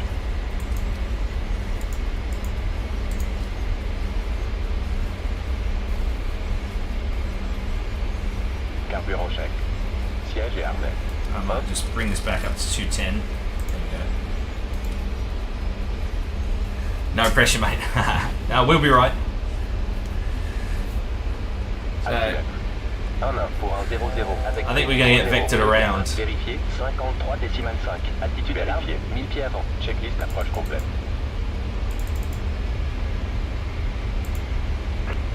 Oscar Whiskey, mantenga presente rumbo.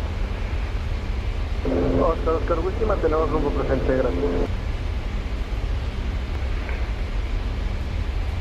Polaris 145, autorizada aproximación We've got landing lights on. Earning my T-money, you're right. Altitude acquise. Mexico 143, by KBF for second with your right. On Echo. passe de niveau 100 pour un 00 avec prix 3024. Vérifié 53,5. C'est parti. Cohérence altimètre. Delta 588, turn left heading directly, flying time on 6 level 9. Alright, to the left directly land and 1090 Delta 588. I'm not hearing anything. Well, I'm hearing her talk, but nothing's coming to me at the moment. Air France Concorde 9027, turn right heading 200. Right heading 200, Air France 9027.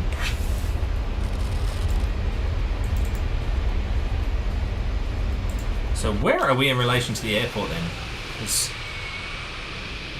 it? That's not the airport over there, is it? I think. Well, that's an airport. Wow, that's interesting. Polaris 141, servicio radar terminado, comunica torre 118.1 bandera. At least we can see the ground.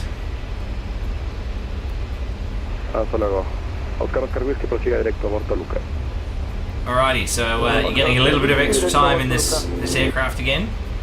I don't know, did I miss a call? I didn't. Yeah, it has been a while. Did you drive it? Yeah, did I miss a call? Because I didn't hear her give me any further descent than 12,000, but I think I may have stepped on her with one of my readbacks.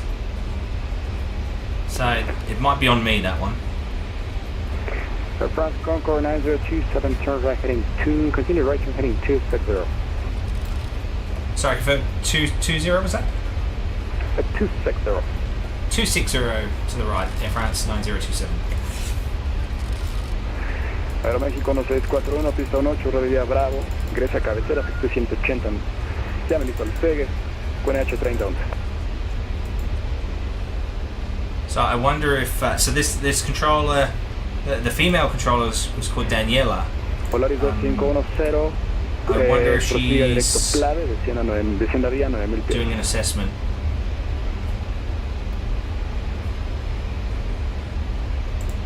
Because I hadn't spoken to this male controller before and hadn't heard him on frequency before he gave me my initial cancel. Well, he didn't give me an approach clearance, but he told me to turn right 060. Alright, you can see the glide slope is now coming back up. Air France Concorde 9027, speed of 160 or less. Unable to do that, I'm afraid, with Air France 9027. We need to maintain 210 till established, and then we can go down to 188 for our approach. All right.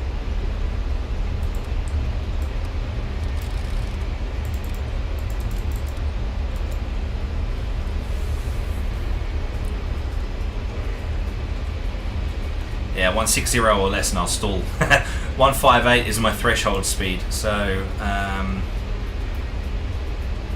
Air France 9027, turn right heading at 330. Right 330, Air France 9027. They're being very accommodating.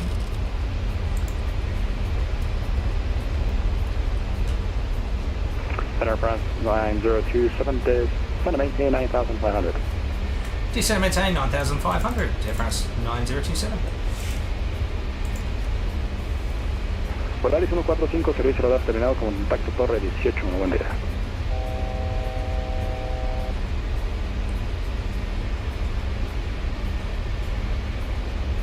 Gracias, igualmente. Alrighty, here we go. I think... Air France 9027, descend 8,500. Descend 8,500, Air France 9027.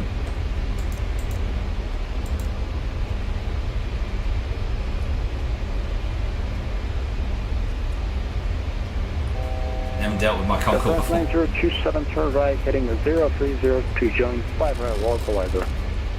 Right, 030 to join the localizer for 05 right, Air France 9027. 030. We are getting thrown around. Air France 9027. By the weather. Cleared, ILS 5 right. Cleared ILS 5 right, Air France 9027. And let's... VOR lock allumé. Okay, the VOR has been captured. Let's bring that airspeed down. Now I might have to throw the autopilot off in a second. Get that gear down.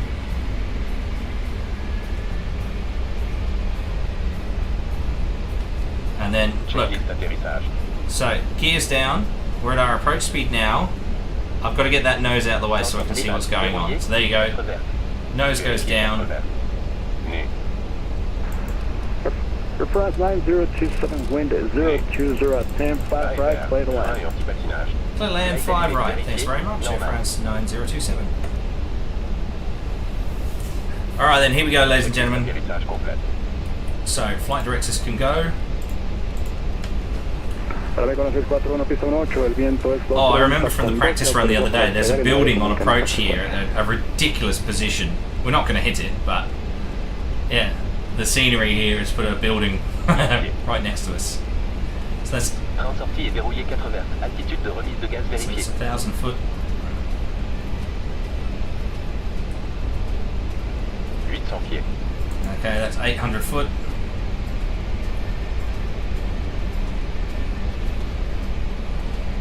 The Mexico approach Delta 588, we have an abnormal situation here. We have left engine, left engine vibration, so we need to return to the 400 pieds. Approche minima. 300 pieds. Just below the glass. Whoa.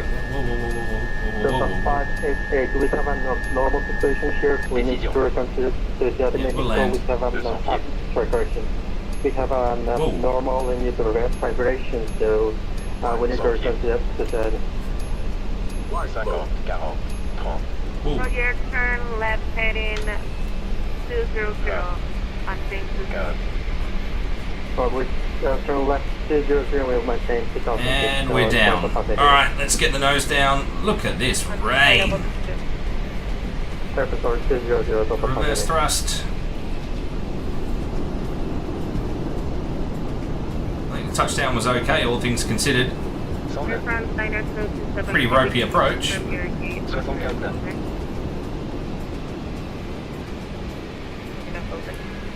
Oh, yeah, tell me about it, Gary. It was quite distracting, wasn't it? Alright, bring the nose back up to 5.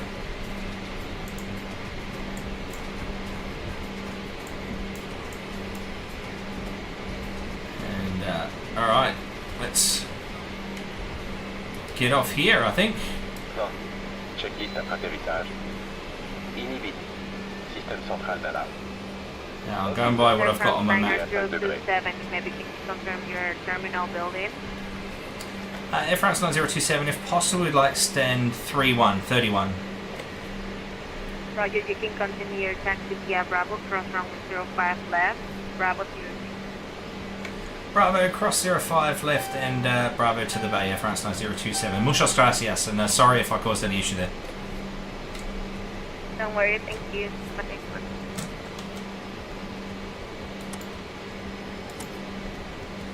Alrighty, so there we go, landing lights are gone, we're across and we're going to go Bravo to the bay, and ladies and gentlemen, welcome to Mexico City. Gate 31, wasn't it? 31. 588, do you request any altitude? Convertisseur statique commande de vol. We can make exit on the seat for now, Delta 588. Alrighty, we're going to get this one on bay and then we'll wrap it up. Roger.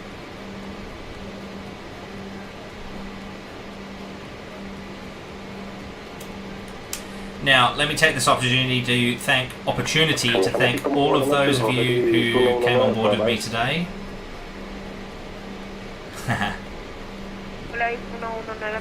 Gary forgot his thongs. Definitely not flip-flop weather here. Alrighty, the landing rate was 179 feet per minute, so I didn't quite get my target. So 67% of you were correct in the poll. 179 feet per minute. What is that green light? That's ridiculous. There's someone with a laser. Thanks, Ben. Now, stick around because we'll park it at the bay, and then I'll go offline and I'll do as in off VATSIM, and then I'll have sombrero at the ready. Then I'll do an instant replay of the landing so we can at least see what it looked like from the outside. But yeah, that skyscraper on final approach and the bloke firing a laser beam at me is just crazy. Let's just reduce the V-pilot audio for a moment.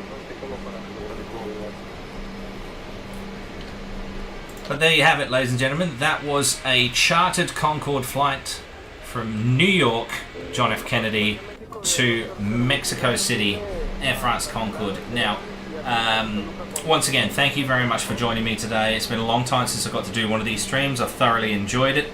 And yeah, I look forward to doing another stream for you in the near future. I could do one tomorrow, really. I could potentially do another one tomorrow.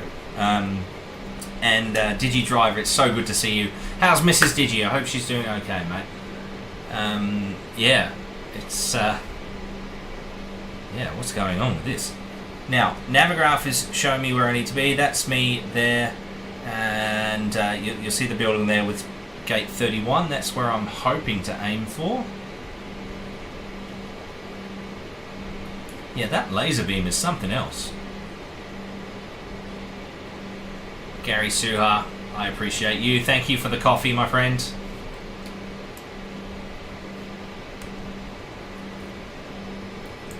Now, I'm going to get this on the bay, but I'm not going to shut the aircraft down.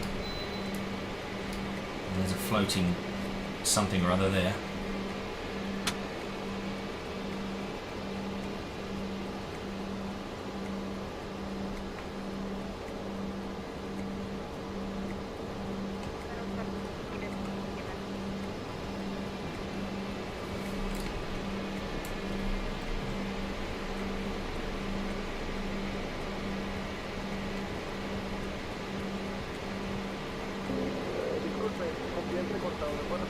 Right, this is going to be an interesting one. I have to chuck the aircraft around.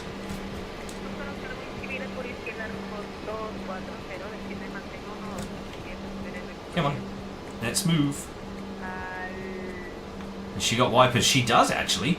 Tell you what, let me turn the corner and I'll turn them on for you. Oh, that's a poor piece of turning. Oh, I'm at the wrong stand anyway. Oh well, look, we're in here now. How good's the scenery? Right, so let's just put that there for a second. Now, I'm going to put the nose down, and I'm going to just disconnect from VATSIM for a moment. We're going to submit that. Now then, let's get a replay going so you guys can see what that landing looked like from the outside. Show replay, playback. Alright then, let's do this.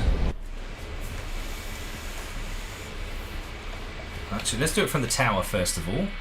Is that the tower?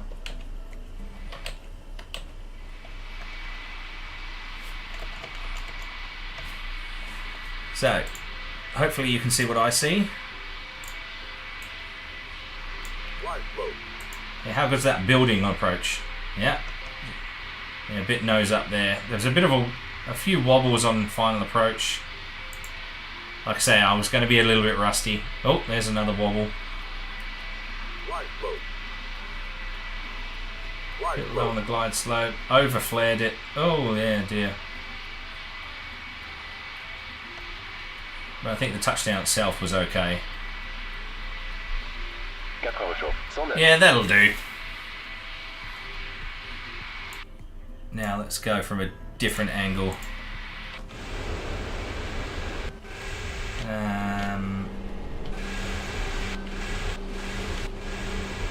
There you go. Let's have a look at it from here. Actually, I want that tail cam so that you get... Someone, I think it was Robert, mentioned earlier on about the angle of attack. Maybe it was Ben Burns.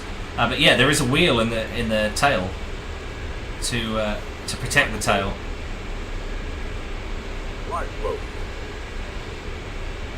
There's an overcorrection in the flare there, but the nice delta wing just cushions the air, and we just kick the rudder a little bit to bring it back to the right.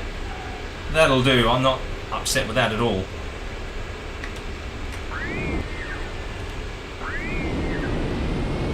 And there's your reverses. Only animates 2 because 2 are already shut down. Oh, Seymour, if I knew how to do the view from the condo, I would. Alright, then one final view. Let's go from a bit more in front.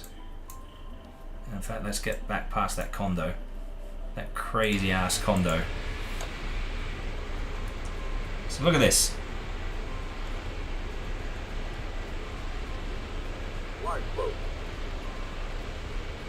There's a helipad on top of it as well. Oh, that's ridiculous. So yeah.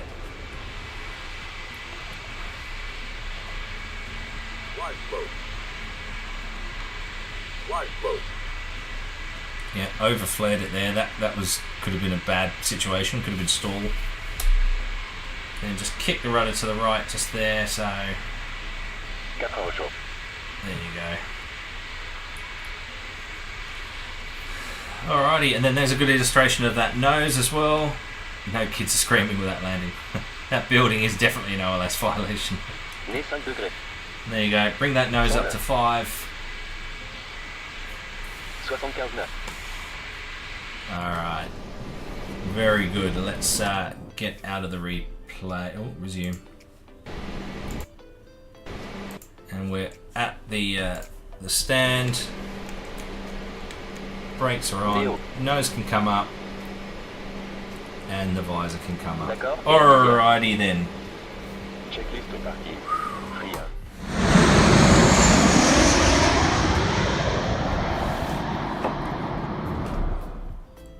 Well, ladies and gentlemen, I really hope that you enjoyed that. And look, it's really good to be back after a long time away from streaming Concorde, New York to Mexico City, and with a wonderful group of people sharing my enthusiasm for that. Now, keep your eyes peeled on the channel. I know I've mentioned it already. It's Alpha Charlie on Facebook and Instagram. And of course, if you're here on YouTube, hit the subscribe button, but hit the bell notification as well, so that you will get notifications when I do decide to stream, because it's pretty sporadic. It's pretty last minute when I do decide to stream. This is a bit of a different one, and I've been in the planning for a couple of weeks now. Thank you to all the mods, Gary Suha, Seymour Rutz, et al. On YouTube, DigiDriver, who I'm glad to hear that Mrs. Digi is doing okay and trying to heal up. I'm wishing her all the best health in the world, mate, over there on Twitch. But look, don't be strangers, reach out to me. I love interacting with you guys, and whether it's on Sid Squad with Kurt or back here on the Alpha Charlie channel in the near future, I just want to say thank you once again for joining me, and I look forward to seeing you again very, very soon. Look out, it could even be in the next 24 or 48 hours that I'll do a stream. It might be Concorde, it might be Subsonic. But anyway, thank you so much for all of your time here today, ladies and gentlemen, and for sharing your Monday night or Tuesday morning with me. I'm off to go and get some lunch and possibly do some jobs around the house that I've been meaning to do for probably 11 months since we moved here. So I've got to go and please the trouble and strife. Anyway, thank you so much once again, and I'll see you all next time. Oh, Discord. I don't think I mentioned that I have a Discord channel. I wonder if the command will work here. Let's just see. No, it doesn't work. I do have a Discord server, so I know that some guys from the Exeter Airport spotting group are planning on maybe watching at a later date or doing something. It's silly o'clock in the morning over there at the moment, but let me just share. I've got to get the link now because I didn't prepare this in advance. I didn't think to speak about Discord, but there is a Discord channel, and that's where I put my announcements that I am going to stream. So let me invite you all. Where do I get the link? I just want to share the bloody channel. Why won't you let me do that? Come on, come on, come on.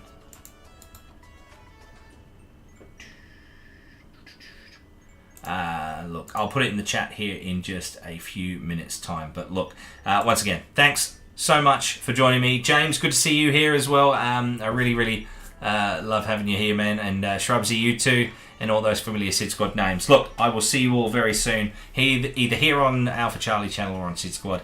But take care for now. Have a good one.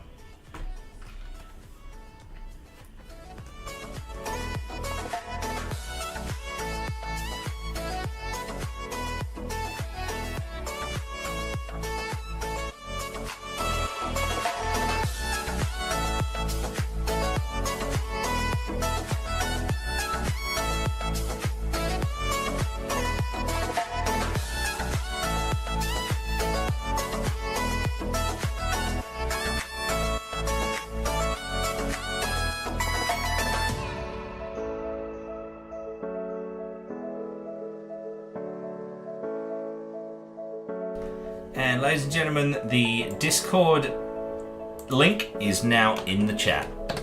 No, it isn't. Oh, that's rubbish.